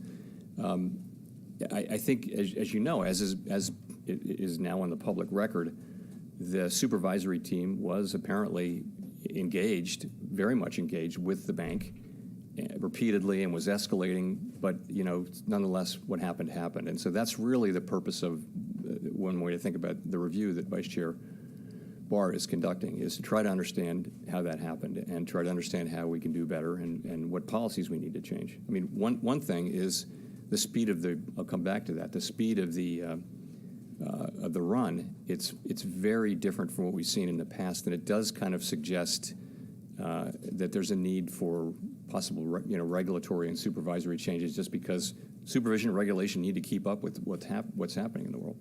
Can you confirm whether or not the board knew about these escalations by the examiners in San Francisco?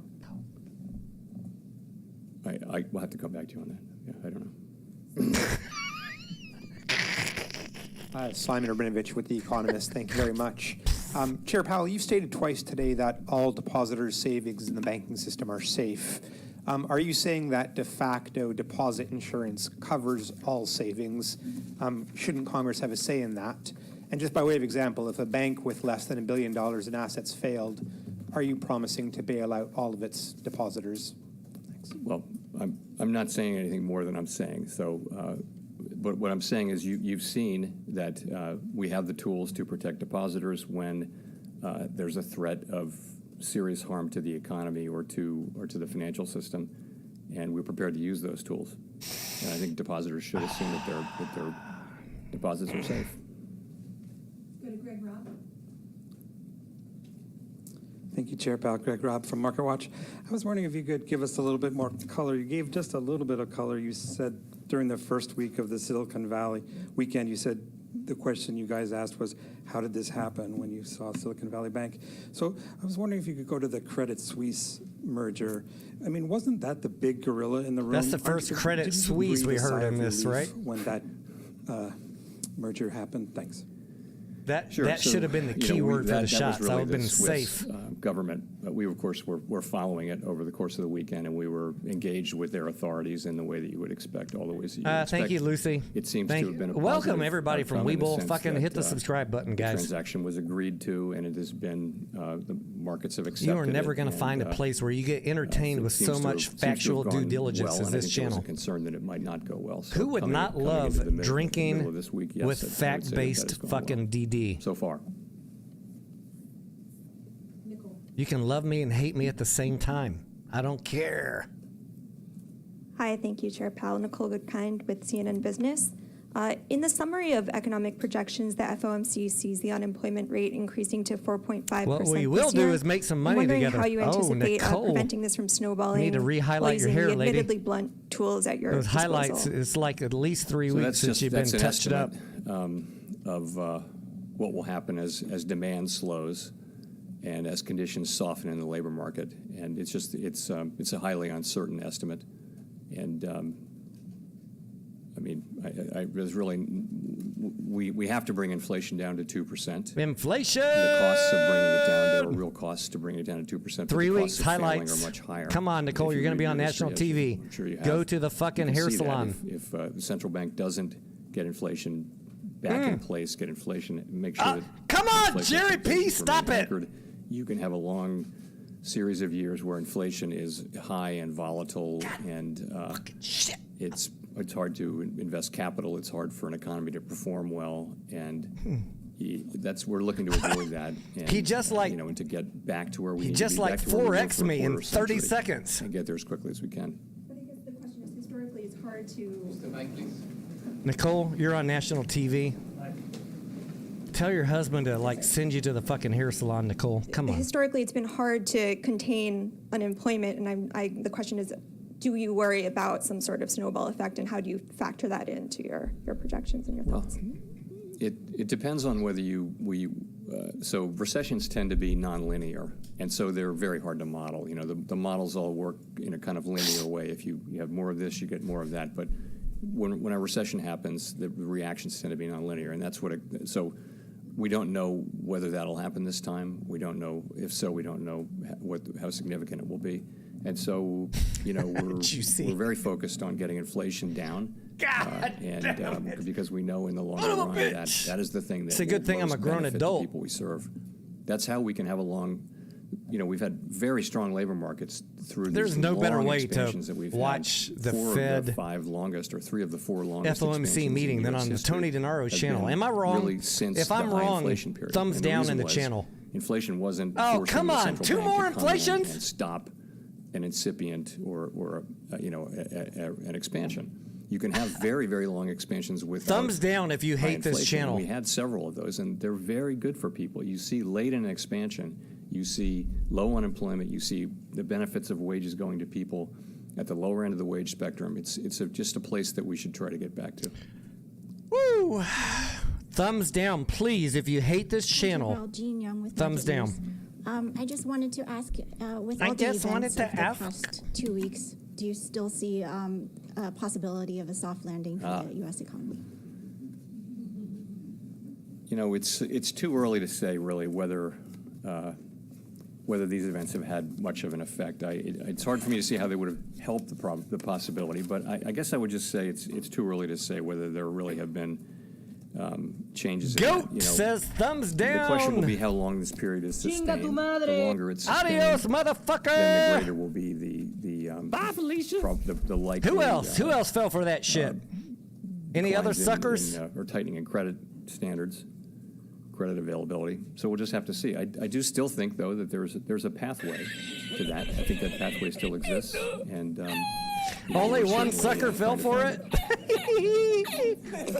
Come on, who else is a dumbass?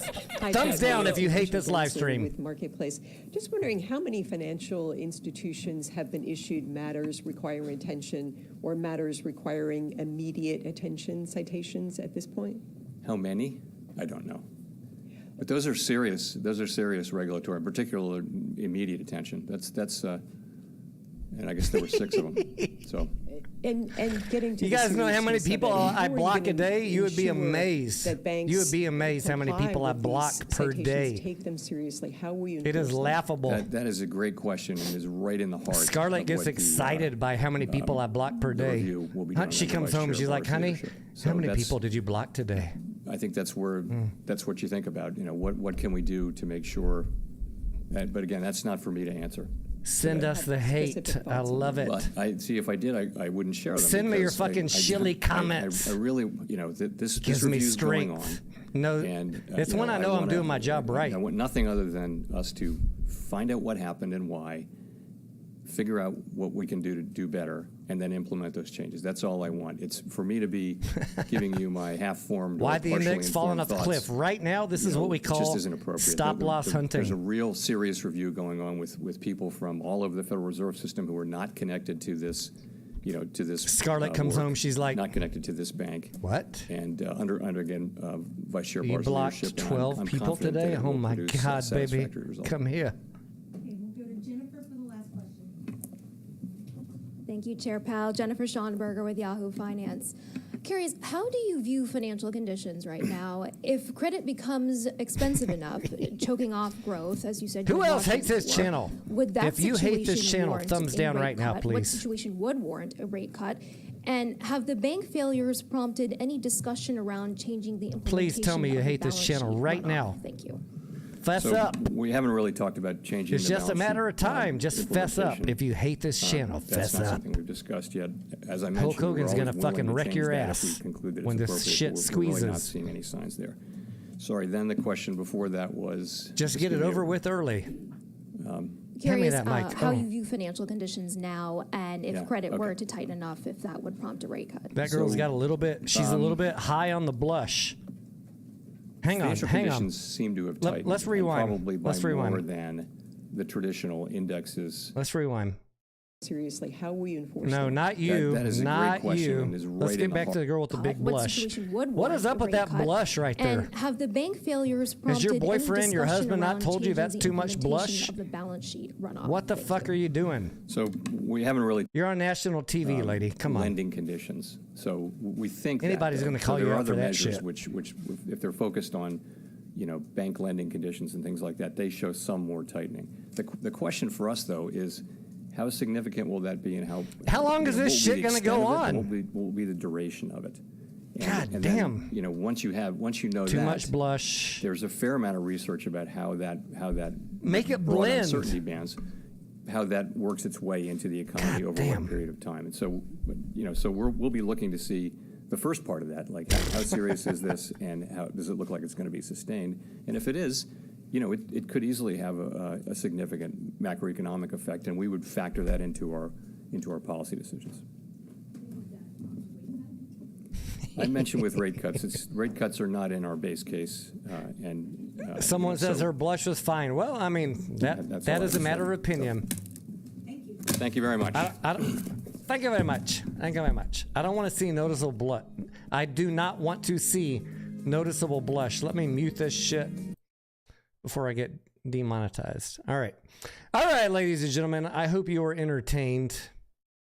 Good Lord, y'all fucking killed me with that inflation poll. While we're still live, let's see if GameStop, what screen do I have this on? 1, 2. Let's see if GameStop updated the 10K just yet. Hang on, search. I got it way up here. Sorry, you got to look at my chin.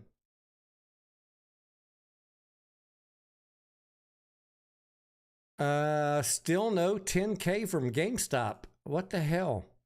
Why are they being so secretive? It's like a first date. They're holding something back. Very unusual that a 10K would not have been posted to the SEC Edgar website like almost 24 hours past the earnings announcement at this point. They're being coy. All right, so we got AMC up 2.7%, GameStop up 37%, Ape down 2.3%, Bed Bath & Beyond getting wrecked, down 0.66%.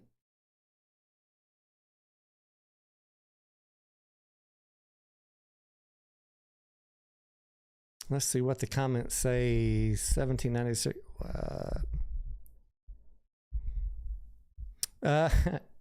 Dracoline says, Tony, do you know what the FOMC meeting was like just before the 2008 crash? Sorry, I can't read at this point. I can't read. No, I do not remember at that point. I do not remember.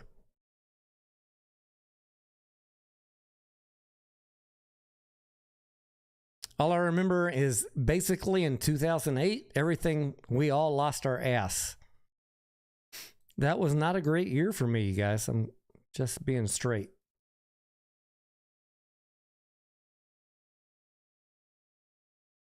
Look at this fucking SPY, man. Just wrecking people up and down, up and down. Everybody's getting wrecked. What the hell? They are abusing you. Tony, should you buy the SPY? Should I buy SPY calls? Should I buy puts? Should I buy bank calls or puts? You're fucking gambling. Just toss a coin. Throw a dart at the dartboard. Don't ask me for advice on this shit. Look at this. This is ridiculous. I do not gamble on this shit right here. But if you do, God bless. Take your profits and run. When you're in the green, take it. Take the money and run.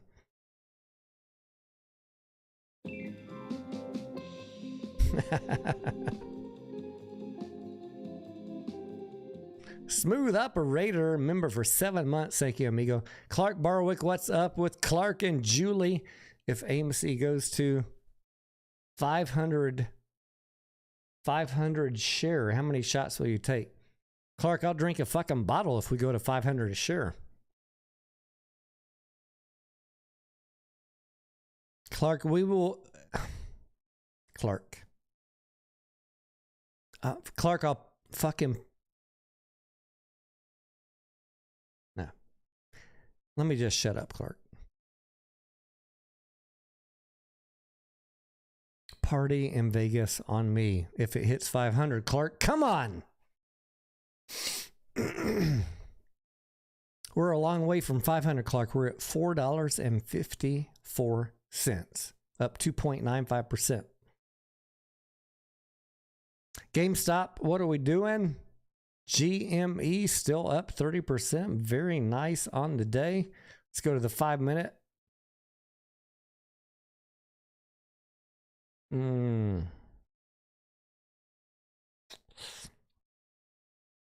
Consolidating nicely in this level. I'm hoping, guys, that it holds in this level. The market will let us know throughout the remainder of this week if this is an appropriate level for GameStop. It's held very nicely today. I like what I'm seeing.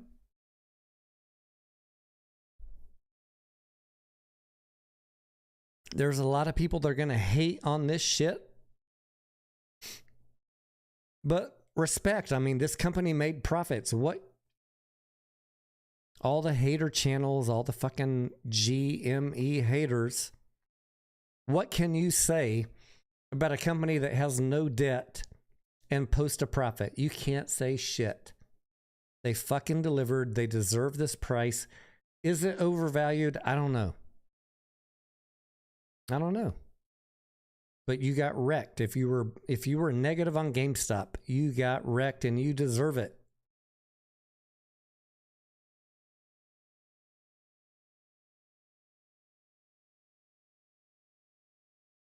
Doc Zeno. I think we should just carry this live stream on till midnight, Doc Zeno.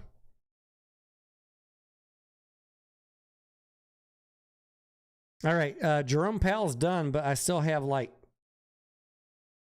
got a quarter of this cup left. Let me know in the chat if you think I should drink it.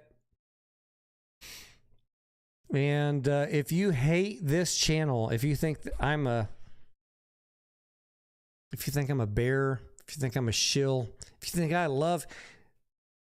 think I love Adam Aaron, thumbs up right now in the chat.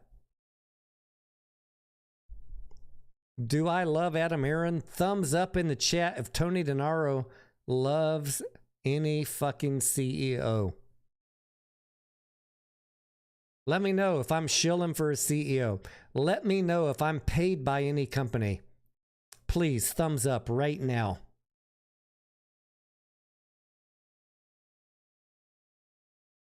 Anthony says, yes, Tony loves...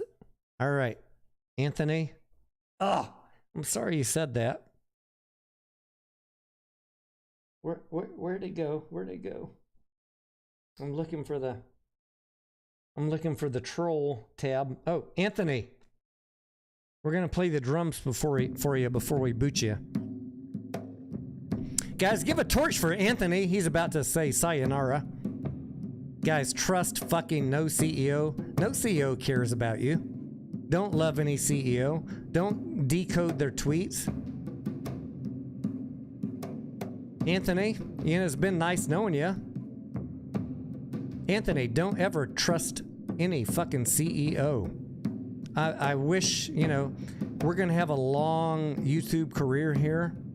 I wish you would have the opportunity to comment in the future, but you seem to have been mentally manipulated by the dipshits on YouTube. Bye, Felicia. Goodbye, Anthony. And I say that with all due respect because you have my same name. But you have been manipulated by the dimwits on YouTube. Trust no fucking CEO, guys. I love no CEO. Chapter 1. Chapter 1. Listen to what I'm saying right fucking now, guys. No CEO cares about you. If the price runs up and they got shares to sell, they will fucking dilute you. If they don't have shares available, they will fucking do a S1 and do a shelf offering and dilute you after that. How many times do I got to say this? The people that thumbs up that stupid question that I asked, it's their first day here. You, sir, are a dumbass, Anthony. You listen to some dumbass on YouTube or Twitter who's never actually listened to my channel or who just hates me because I'm always right. Trust no fucking CEO. It's very predictable what they all are going to do, Anthony. And I'm sorry that I lost you. But you are done, my friend. You're done here. We're not here for losers. We're here for people that want to make money and survive into 2024, 2025. It hurts me. It really does hurt me to see good people fall by the wayside. But some people are going to be mowed down by the clickbait and the nonsense and the conspiracy theories and the bullshit. You ain't going to get that here. You're just going to get mowed down here if you believe that shit. I have no mercy and I don't fucking care.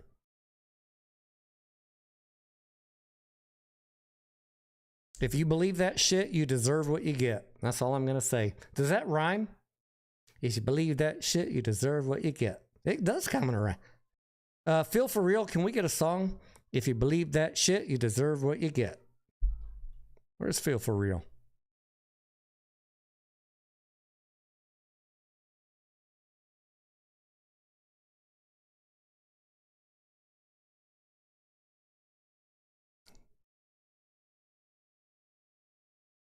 Opinion on FRC. Look, guys, banks, it's a fucking coin toss right now. I said that a couple hours ago. Banks, it is a literal coin toss. I'm not going to bet puts or calls on banks.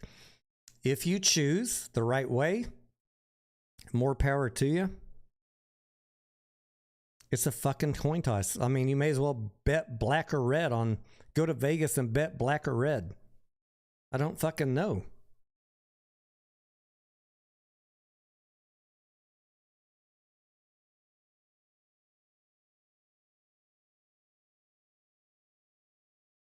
Who else hates this channel?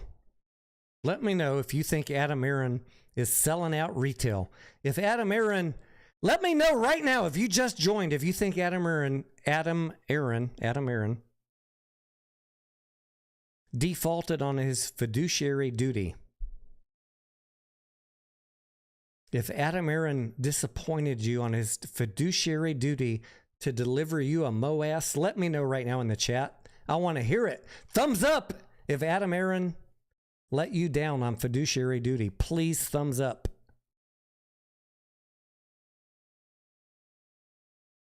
Let me know.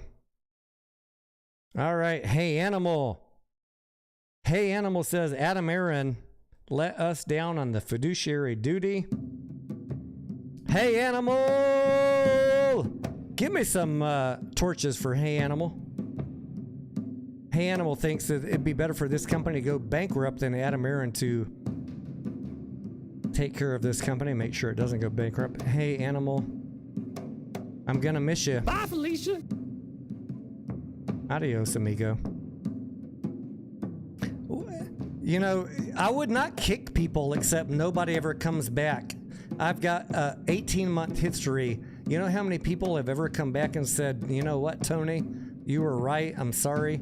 It's been like one out of 100. 1 out of 100 in the last year that ever apologized for any fucking shit. Hey, Animal, go stick with the clickbait. Fuck off. I don't need you. I don't want the fucking clickbait lovers here. Adam Aaron's fiduciary duty is to make sure his company doesn't get obliterated. I'm going to wait 5 minutes and I'm going to ask that question again.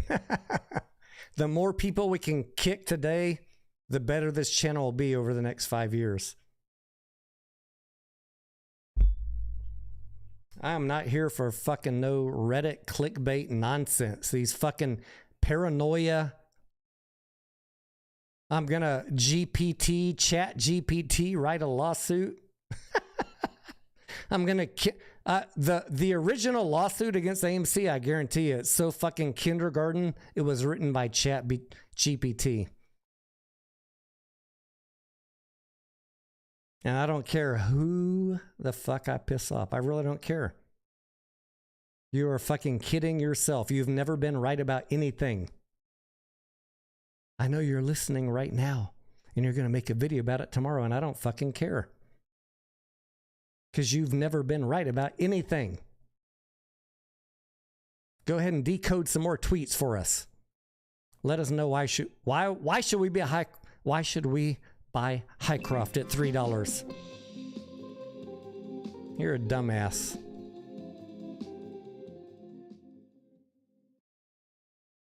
Guys, just sub this channel. Stick with me. It's not entertaining. I get it. It's not fun. It's not what you want to hear. But I'm not going to fucking steer you wrong because I read the filings and I listen to what the company executives say. I don't have any bias. I don't have any delusion. I don't have any paranoia. I'm not here for clickbait. I don't give two shits. Someone told me in the comments, I love it when you say I don't give two shits. That might be a Texas thing. I don't know. I don't give two shits. Unsub. I will never miss you.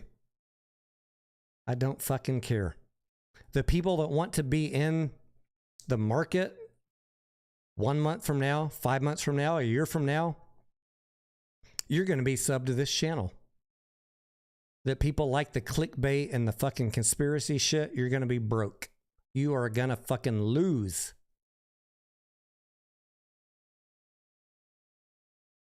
I know that hurts. I know it hurts to hear it. Because you're listening to dipshits.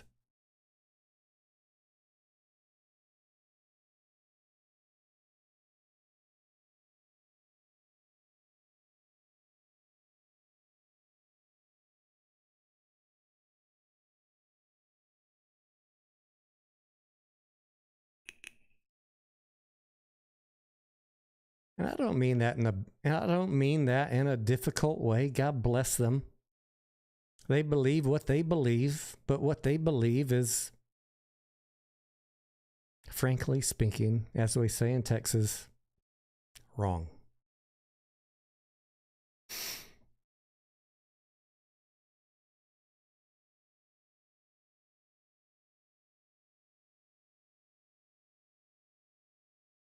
All I'm going to say, guys, look, if you hate me, if you love me, I've got 18 months of videos and truth-telling on a variety of stocks. Weigh me against the fucking dipshits who have told you the wrong shit. Just do a comparison. Am I always right? No, I'm not always right. Did I get ape wrong? Yes, I did. Okay, we're all entitled to one mistake, but when like everything you make is a mistake versus a dude that got one thing wrong, just weigh the results. That's all I say. You don't have to like me. I don't fucking care.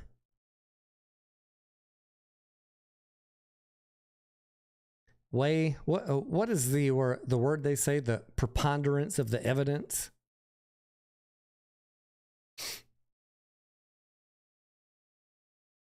Doc Zeno having another drink. Cheers to you. Oh my gosh, Doc. I've got a little bit left, Doc. Should I drink it? I cannot wait to see the comments to the end of this video to see who else I can block. I'll tell you that.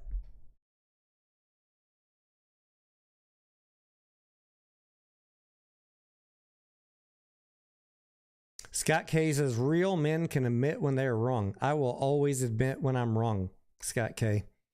I was 100% wrong underestimating the fucktards that told you to sell ape. And I was wrong. And I will never make that mistake again. Ever. Ever. About the potential effects of a dilution instrument. I expected more from the retail investor, and we didn't get it. We got people that came out against ape heavy. I'm not going to do that shit again. If there's dilution, you better fucking run.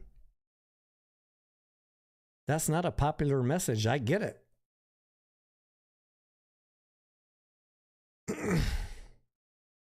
I had too much faith in the retail investor, but I'm not going to make that mistake again like I did on APE. So, no matter what you hear anywhere else, use prudence in your investments right now. That's the best way I can say it.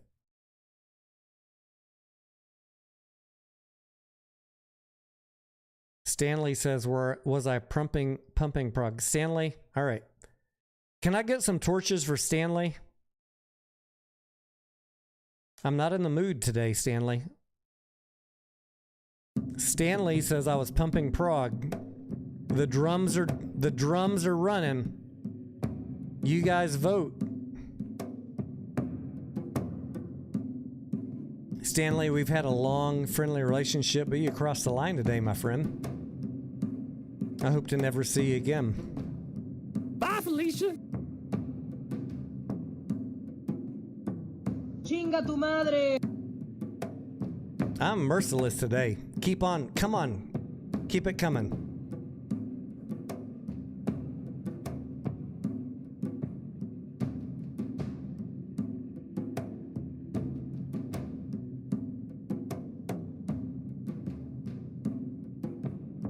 I don't give two shits, as we say in Texas.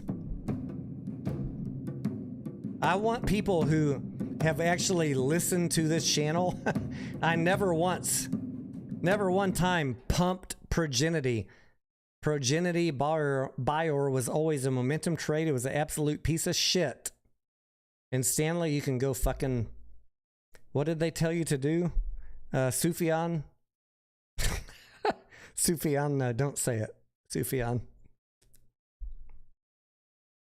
Did I pump prog? I'm not even going to wait for the drums, John. John, you are done. Goodbye. Bye, Felicia. No, I did not pump prog. Prog was a fucking joke. Six Sun says, were you pumping 8-5? If I see the word pumping in the chat one more time, you're done, guys. Don't fucking test me tonight. Don't even test me, because I might not even read your whole comment. I don't fucking care. Six Sun, only because I love you, brother. Somebody else say some shit. You guys make my fucking day. The best part of this channel is blocking fucking bullshitters.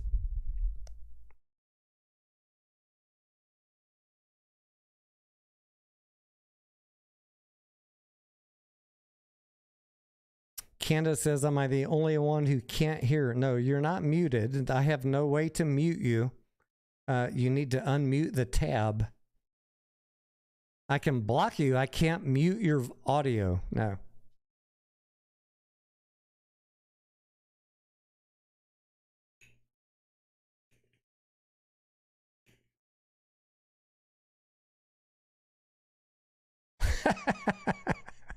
Cracked Rabbit says, sometimes you just got to take out the trash. I love taking out the trash. And there's a bunch of fucking trash.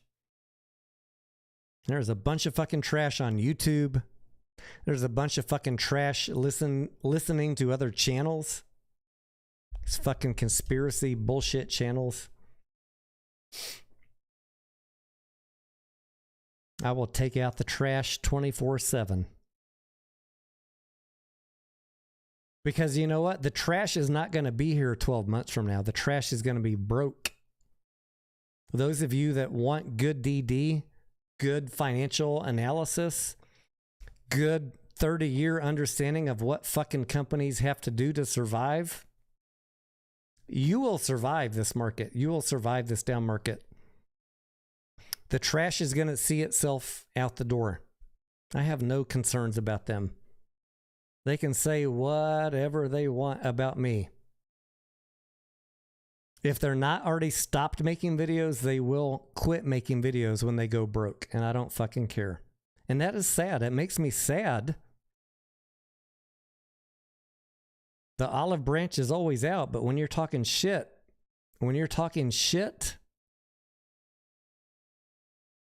Bye, Felicia.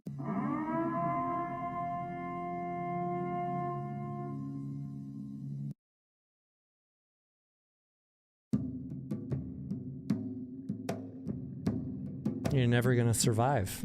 You're going to buy loser after loser. You're going to bag hold it into the ground. You're going to believe the fucking conspiracy shit. You like decoding tweets.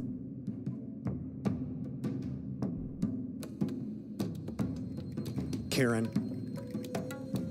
bring me your torch. The tribe has spoken. It's time for you to leave Ape Island. Chinga tu madre! I wish I could save everybody, but not everybody wants to be saved.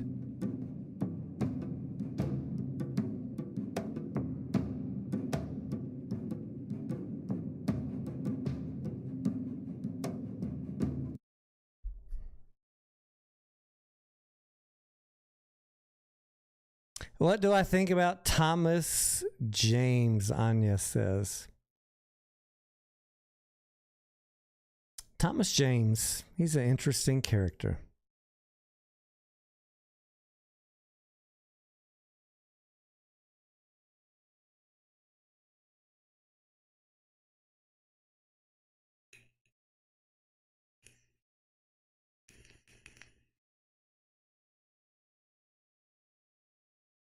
All right, where are we at? GameStop up 37% in after hours. Are we after hours? I don't even know if it's after hours yet. We're still in the fucking full trading day, and I think it's like 7 p.m. Tony must be drinking. Shit, man, we still got 20 minutes left in the regular trading day. Oh man, we should just fucking carry on all night. Let's just fucking make a party of it.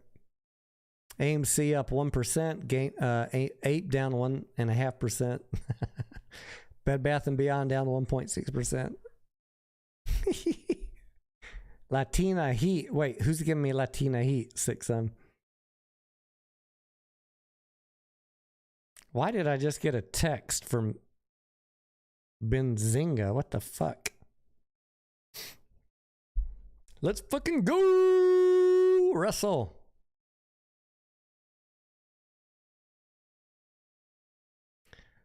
Shit, man. It feels like it's literally 7 p.m.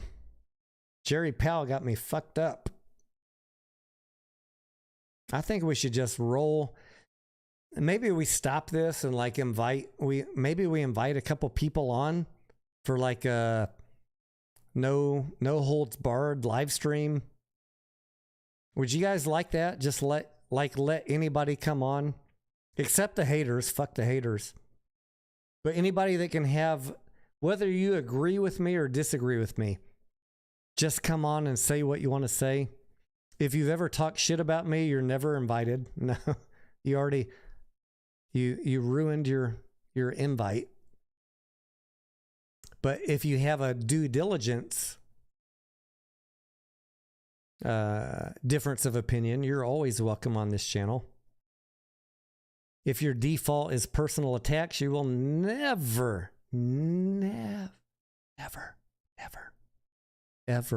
be invited on this channel because you're a dipshit.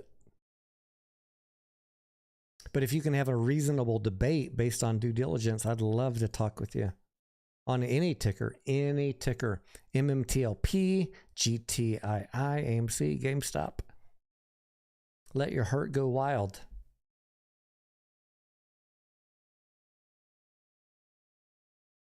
Steven says, what happened? Did someone upset you today? No, I'm in a great mood, Steven.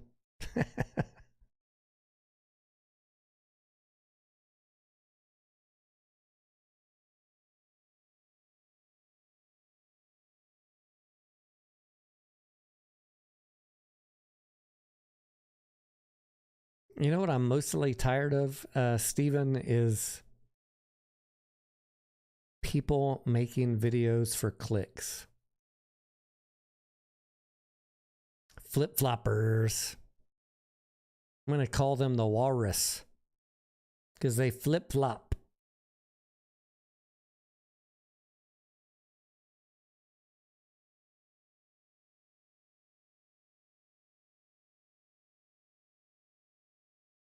Hank says he's just taking out the trash. Exactly. The trash is not going to be around in a year anyway, so the trash does not even matter. Most of them have already exited. And the rest will exit themselves in due time. We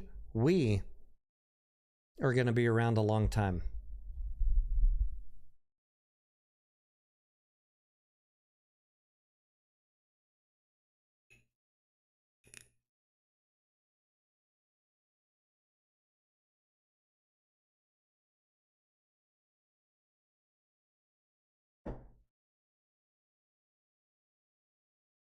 And I don't fucking care right now who I piss off, because you have jack shit to say about any due diligence that I have ever got wrong.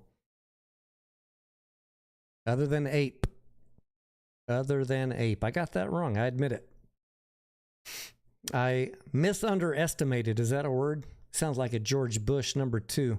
I misunderestimated retail's willingness to hold ape. That was a mea culpa. Won't make that mistake again. Live and learn. Like even those of us that are pretty good make mistakes from time to time.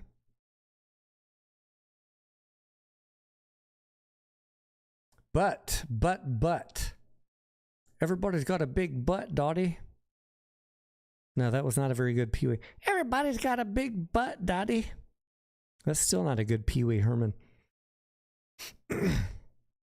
Tony, but Antara bought ape for 65 cents. Why didn't you buy it for 65 cents? That's what I'm going to say back to you. You had the chance to buy it for 65, 68 cents. Why didn't you do it? I did it. Well, I bought it for $1, but still, that was a damn good play. But you'd rather hate than buy it for $1 or 68 cents. All right. You can throw shade at me all you want for buying it cheap and advocating for buying it cheap. It just shows your own ignorance at this point, honestly.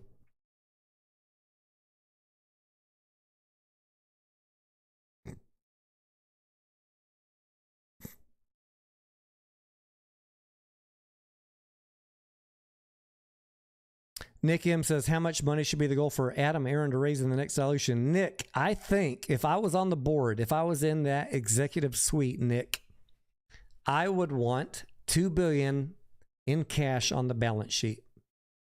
This is just my personal opinion. After I had $2 billion in cash on the balance sheet, I would not pay Nicole Kidman to make another commercial. I would not buy a gold fucking mining company. Anything above $2 billion, sorry, I would pay off the debt with a discount. So Adam Aaron, even though I'm a little bit sloppy right now, I hope you're listening. $2 billion in the bank, pay off the debt with anything over that. You're good until end of 2024 at least. Fix that balance sheet, Adam Aaron. Guys, if you got free cash, wait. You're already loaded up on AMC and Ape. I'm assuming most of you are pretty loaded up, like me. I'm waiting right now to see what happens. If it runs, I'm good. If it drops, I've got cash on the side. That's the smart play.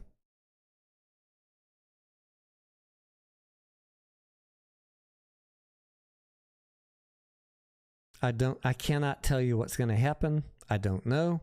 Most of you are loaded up. You're probably all right. Why add more at this point? I can't tell you to add more. I just can't. But if it drops after a dilution announcement, I will post it in the Discord when I buy more.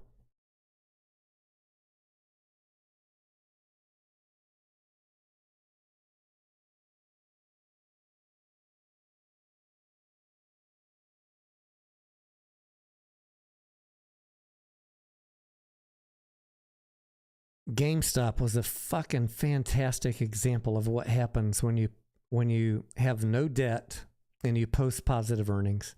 50% run up in one day. Do not tell me that fundamentals don't matter.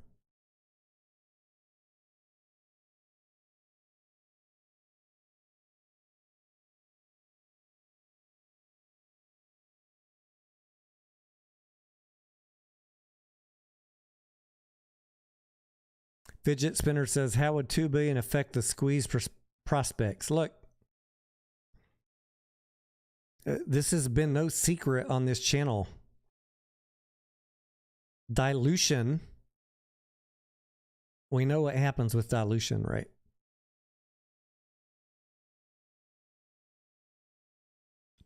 The landscape has changed, guys, from 2021 when we had $2 billion in cash in the bank and the economy was clicking along fine.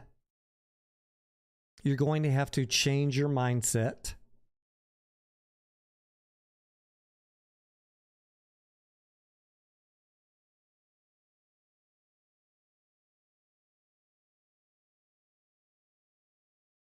How do you think that the shorts are going to feel if AMC has $2 billion cash in the bank? Do you think they're going to feel like this company is going bankrupt? Or do you think they're going to be a little bit uncertain?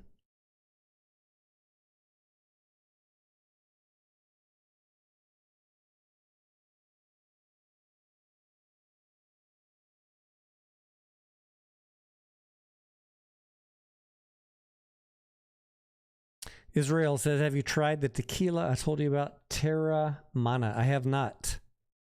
But I'm almost out of I'm almost out of the 9-banded bourbon. Terra Mana. All right, I'm going to try and remember to look for that. We're going to need a trip to the store. How many days do you think this is going to last? I'm thinking like in the next day or so, I'm going to need a trip to the store. Terra Mana.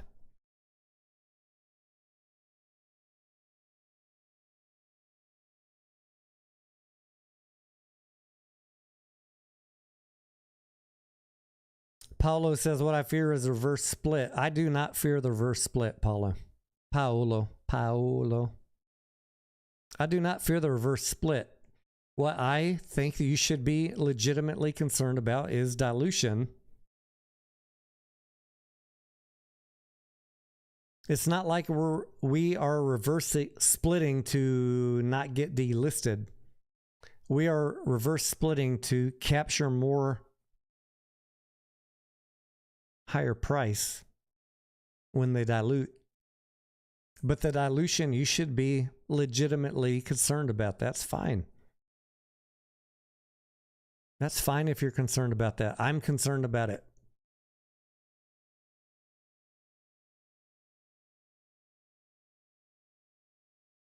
But the ultimate question is,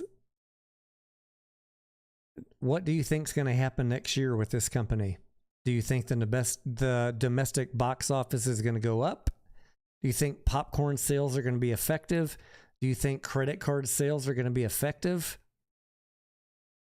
Do you think the management is trying to improve the balance sheet? That's really the only question you need to ask yourself. If you think the management is against you, get the fuck out of the play. Why are you wasting your time?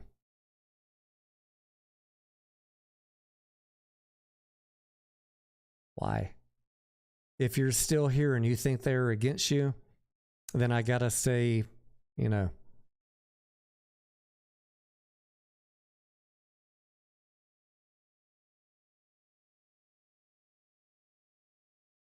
is it going to be a little bit of a rough ride in the meantime? Maybe so.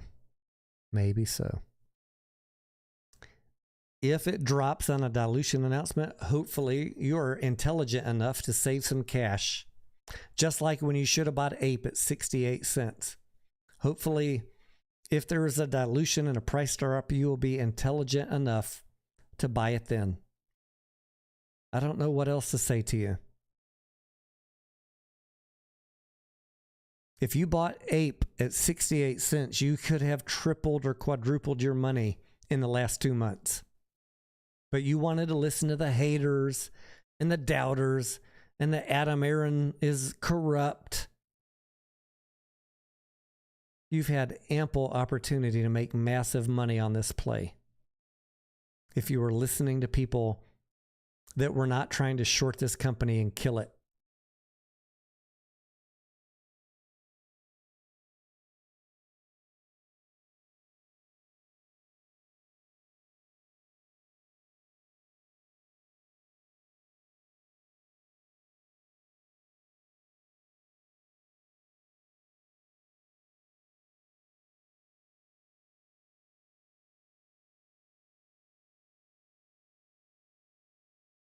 Holy SPY, man. It's getting fucking wrecked now that the end of the day is almost here. Tony, why don't you buy SPY calls? Look at that shit. Look at this shit. Stop loss hunting. Holy fucking hell. This is why I don't trade options on the SPY. This is just fucking ridiculous.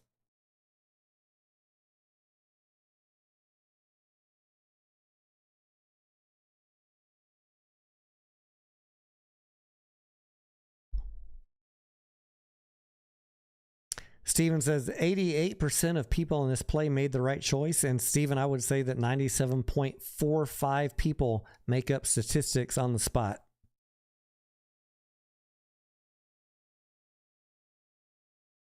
%12% are misinformed. I think it's way higher than 12%, Steven. Was I in that last Tesla run up? I bought Tesla. Where's Tesla? I bought Tesla in, I always get Tesla and Amazon confused. I bought Tesla in their last major dip. Weekly. I bought Tesla right about here. I've been telling you guys for a long time. I sold Tesla and here. I sold Tesla here, I bought calls, and I ran it the rest of the way up and sold those calls. I have been waiting to buy Tesla since November of 2021. I bought it right here in January and sold on this run up. I did not capture the 100% run up. Currently, I'm out of Tesla. I am waiting, and I think it will come back down to 100.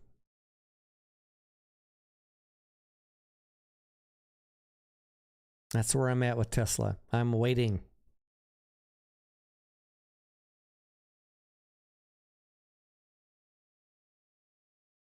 I like Tesla. I like Elon Musk. I think it's overvalued at 192.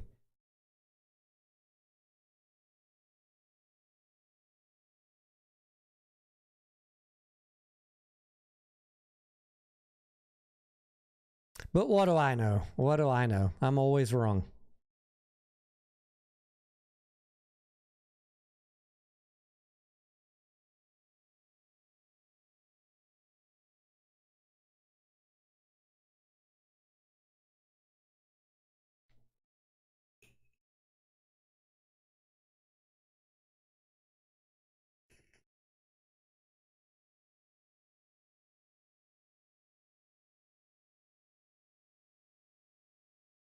Gus says, "Why is the SPY falling?" I don't know. I haven't been looking. I have not been looking at the whatever headlines came out after Jerome Powell talked. I don't know why it would be falling. This seems a little bit ridiculous. Let me know, guys, if you are watching the news, if there's something I missed after he stopped talking. There is zero reason other than stop loss hunting, unless some bank news happened that I don't know about. Let me pull up CNBC. What the fuck happened? Why? CNBC. I gotta type slowly because I've had 3 shots.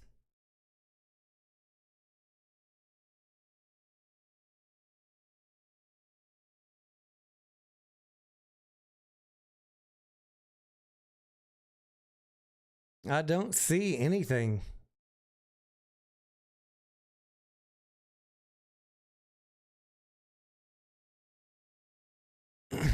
I'm not worried about this.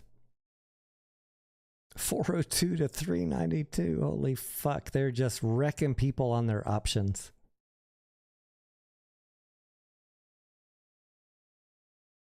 God damn, 390. Holy shit. 1 minute to the market close.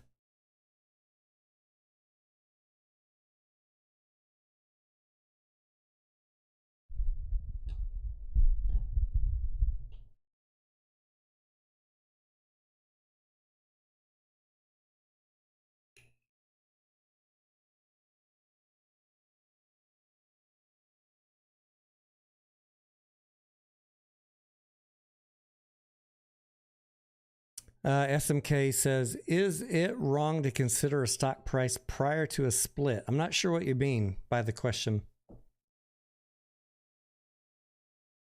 I mean, clearly, if we look at what was Tesla like 1,200 prior to the split, it was clearly overvalued.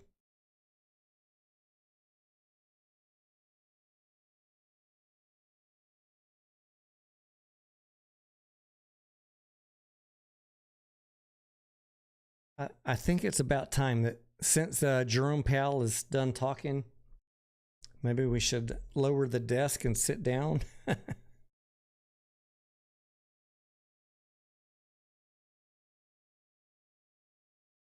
not going to survive another hour if I don't sit down. Lucy says, can I come on for a few moments? Come on what?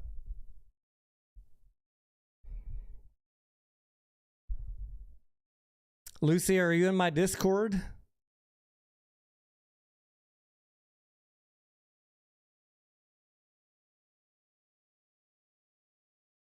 Yes, you can come on. Send me an invite. Send me a message, Lucy, on the Discord, and I'll get you in for a minute. Send me a message.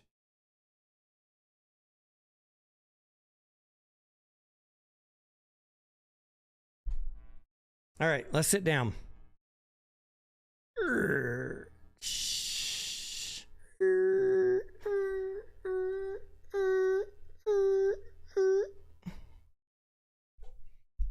No cats were killed in this desk lowering.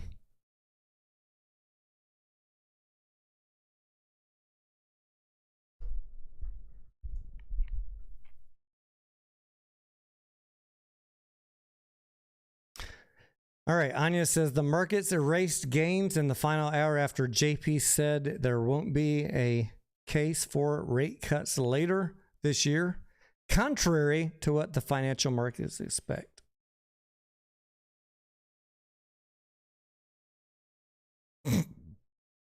Did the short interest drop on GameStop today? Let me see.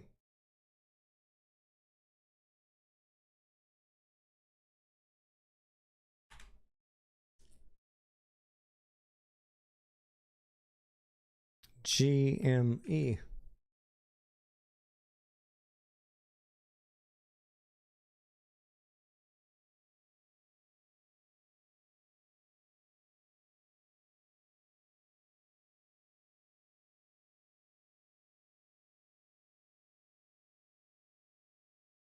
Looks like no. Still about 24.25%. Cost to borrow 54%.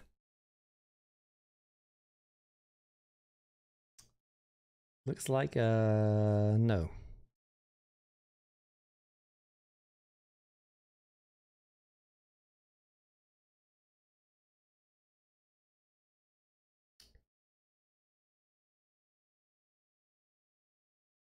All right, Lucy, I'm going to look for you in Discord. You have Discord, right? Let me find a screen that has my Discord on it.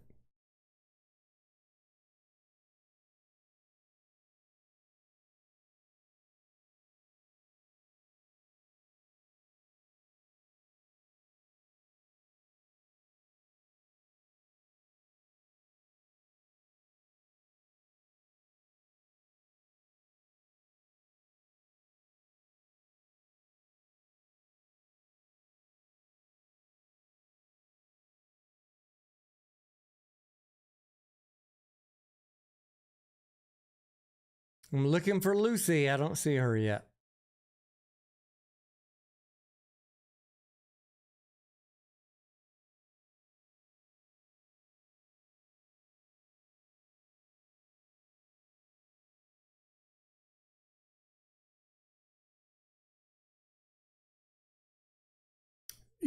Lucy, I can send you an invite. I can give you a special honorary momentary invite to the Discord, but yeah, I need to know your Discord name. So you must message me. Just send me a private message on Discord, and I can get you in for a few minutes.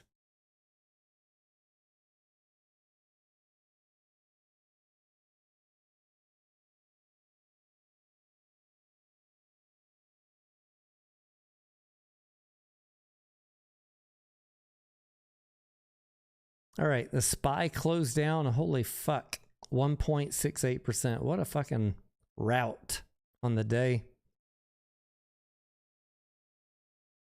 GameStop closed still up 1.48% for the day. AMC red on the day 1.8%. After hours slightly up. Ape also closed red on the day. Bed Bath & Beyond closed at 80 cents. Highcroft. Please watch my video on Highcroft, guys, if you're in that play. Just put out today. Closed up 1%. And Mullen. Holy fuck. Yeah, 11 cents. Getting obliterated on Mullen.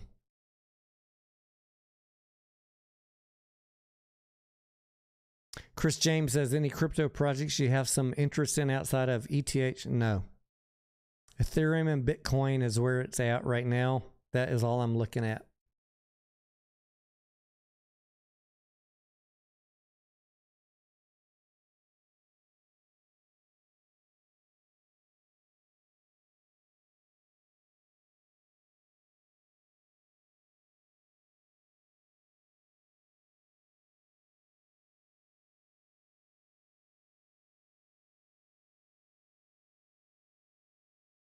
I cannot believe, guys. I mean, the people that I saw posting yesterday that the shorts are in trouble on Mullen because it ran up a little bit yesterday.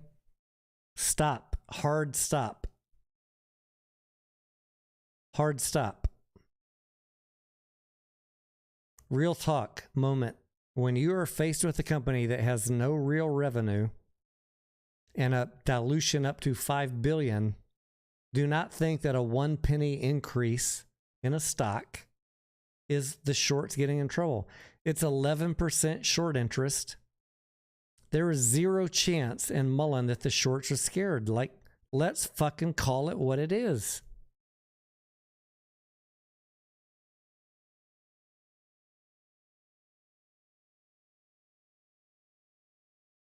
Mullen is like 2 years away from shorts being scared about anything.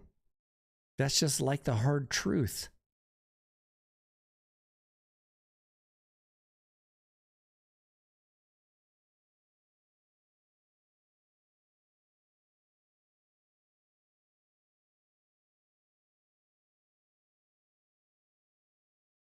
What is my average on Mullen? Dan, man, I bought a little bit at 25 cents, and I bought a little bit more yesterday at 13 cents.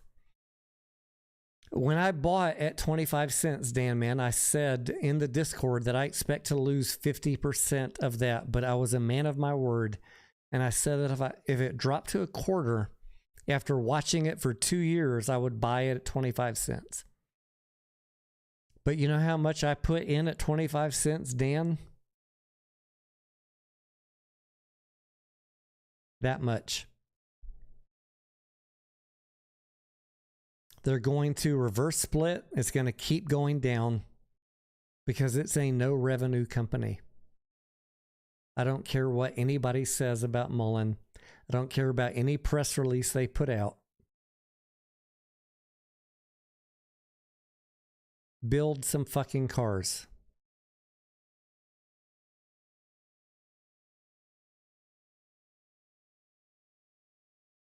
I am in it. Why am I in it? Why did I buy at 25 cents? Why did I buy yesterday at 13? Because any good news could drive it up.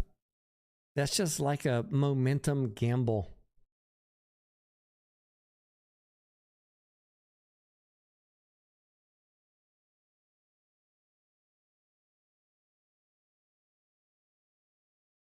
All right, Lucy, let me see if I can find you.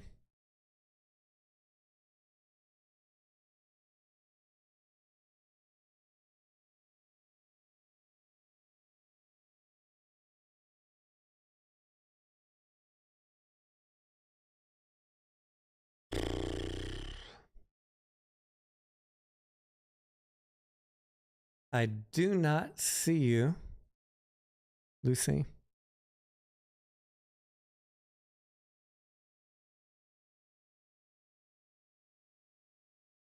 Cindy Ogden.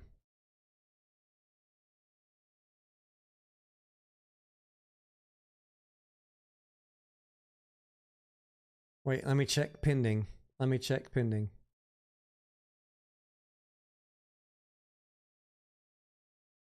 Nope, I don't see you.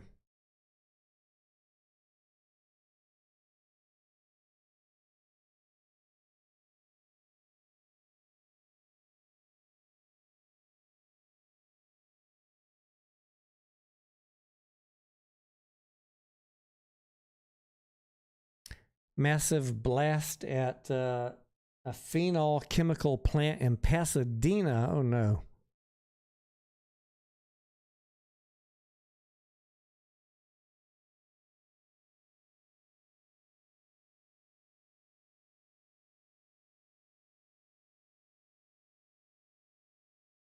Good Lord. All right. If you like the SPY, like right now would be the time to buy calls. But you can't buy in after hours. That's a nice, nasty dip. I like buying after a nasty dip.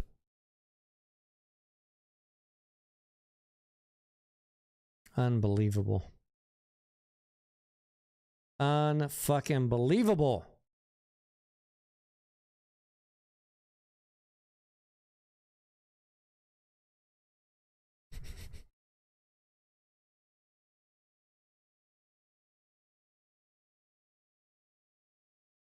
Lucy, did you find me on Discord?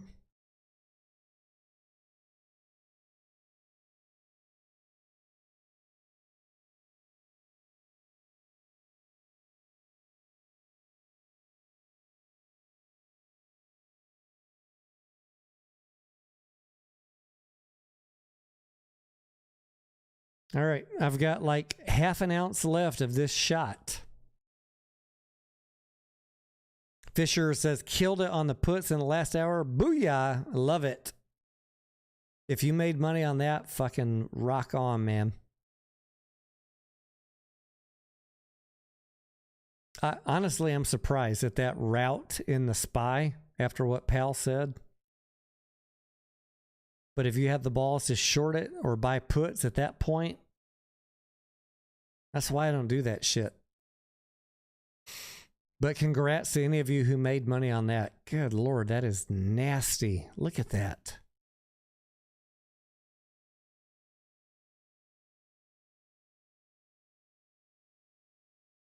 Cindy Ogden 0979.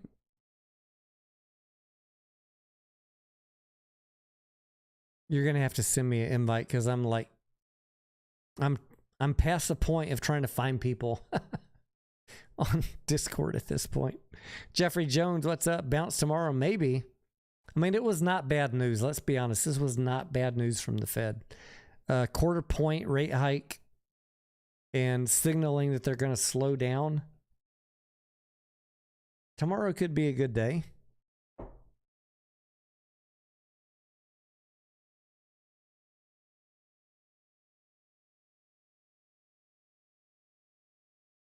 Today's only Wednesday. We still got 2 days to go in this week.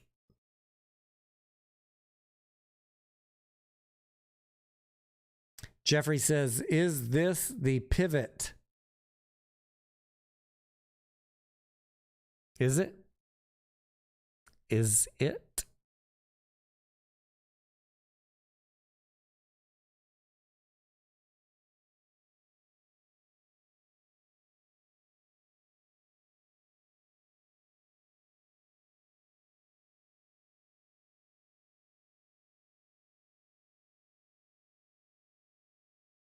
I'm looking for you, Lucy.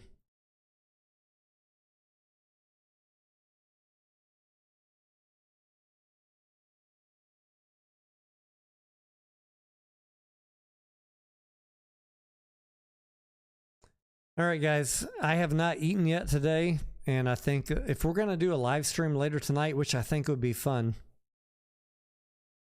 I should probably eat something today. I need to go check in and see what all the haters are saying, what all the troll clickbait 20 videos a day. I hate Adam Aaron. Fiduciary duty. He promised me a squeeze. Fiduciary duty, guys, again, and first time here, if this is your first time here, fiduciary duty means do not let the company go bankrupt.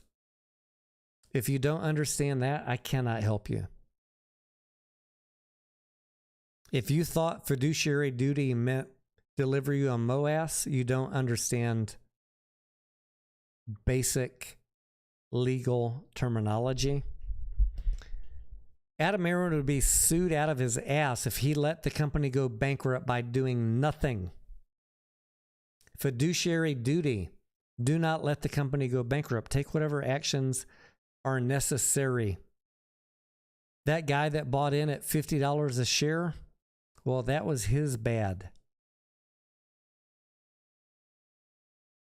He did not respect his own personal fiduciary duty to not buy in on a FOMO run-up.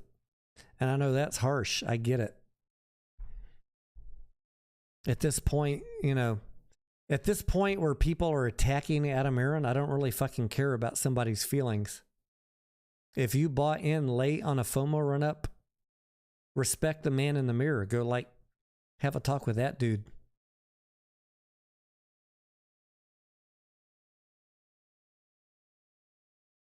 If you got upside down on one play, it's going to be okay. We can recover from this, but you got to change your habits. You got to change who you're listening to.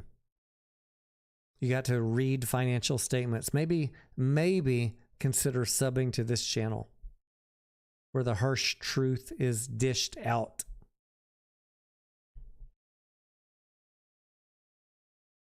It's not going to be fun maybe in the beginning, but we're going to make money together in the long run. You're going to survive. But if you keep listening to the people that are decoding tweets and get we sold some silver coins, let's go Diane Garrett, you're going to lose your ass. I don't care about that shit. I care about what the company tells us, what's in the financials, and timing a play, getting a good entry, understanding the timeline.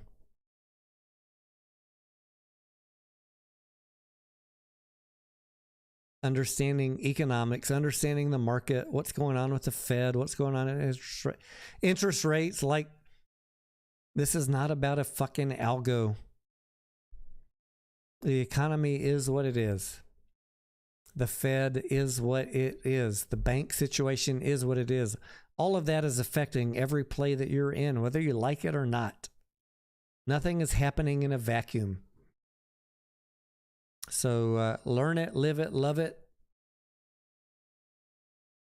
Did I just quote Fast Times at Ridgemont High?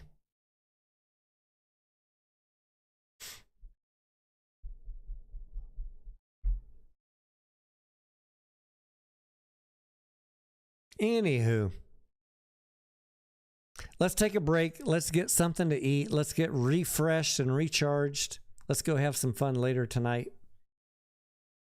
Let me see. Lucy just put a link in here for her Discord. Let me see, Lucy. All we need is the fractals, Doc Zeno says. Let me see if I can find you, Lucy. Hang on.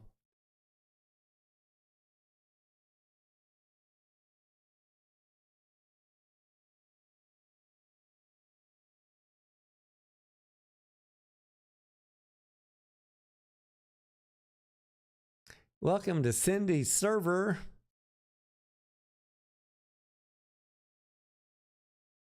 All right. Uh-oh, what happened? Did we lose the live stream?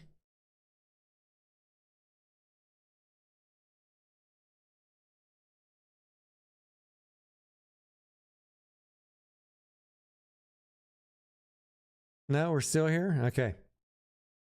Cindy, I am in your Discord. Do you have a voice channel? I'm in your lounge. Ooh. Can you join me in the lounge, Cindy?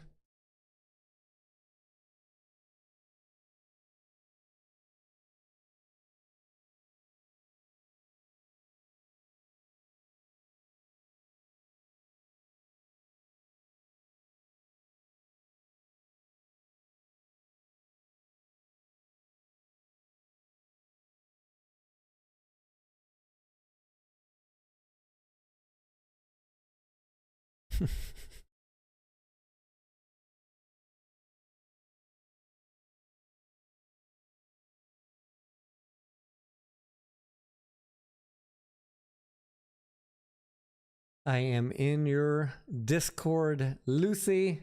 Come on. Give me a sign of life, Lucy.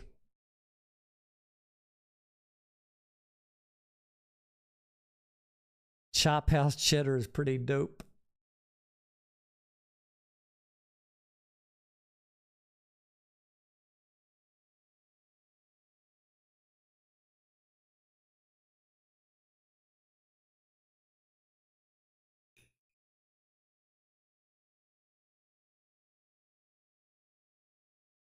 Chris James, I think like in general, hydrogen companies, like if you look over the future, they're going to be fine.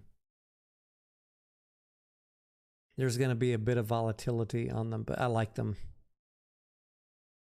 Doc Zeno says all we need are fractals.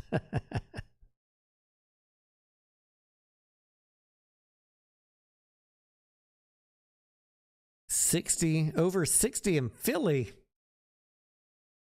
The first thing that I did when we went to Philadelphia is we went to go run up the steps, and then we toured every frickin' cheese shack you could find. Cheesesteak shack.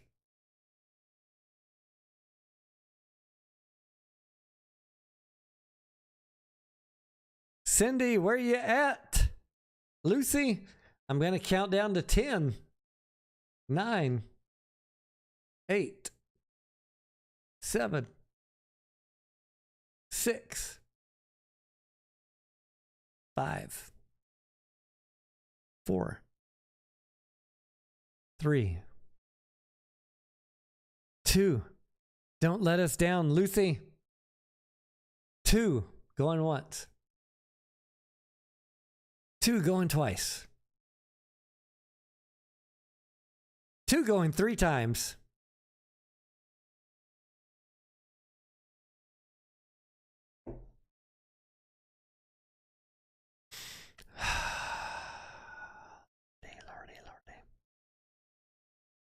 Lordy, lordy, look who's 40.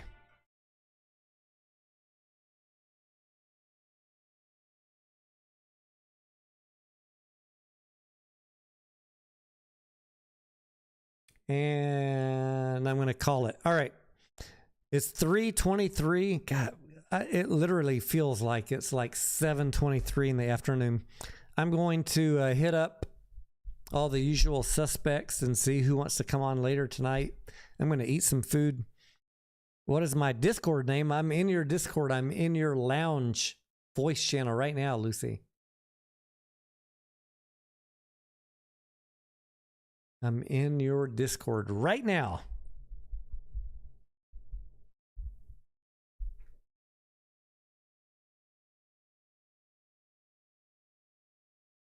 Look. I'm waving at you.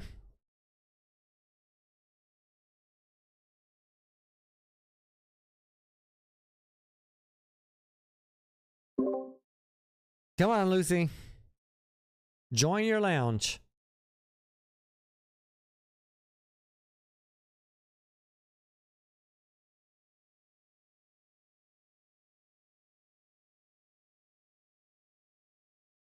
Three, two, one, and we are done. All right, guys.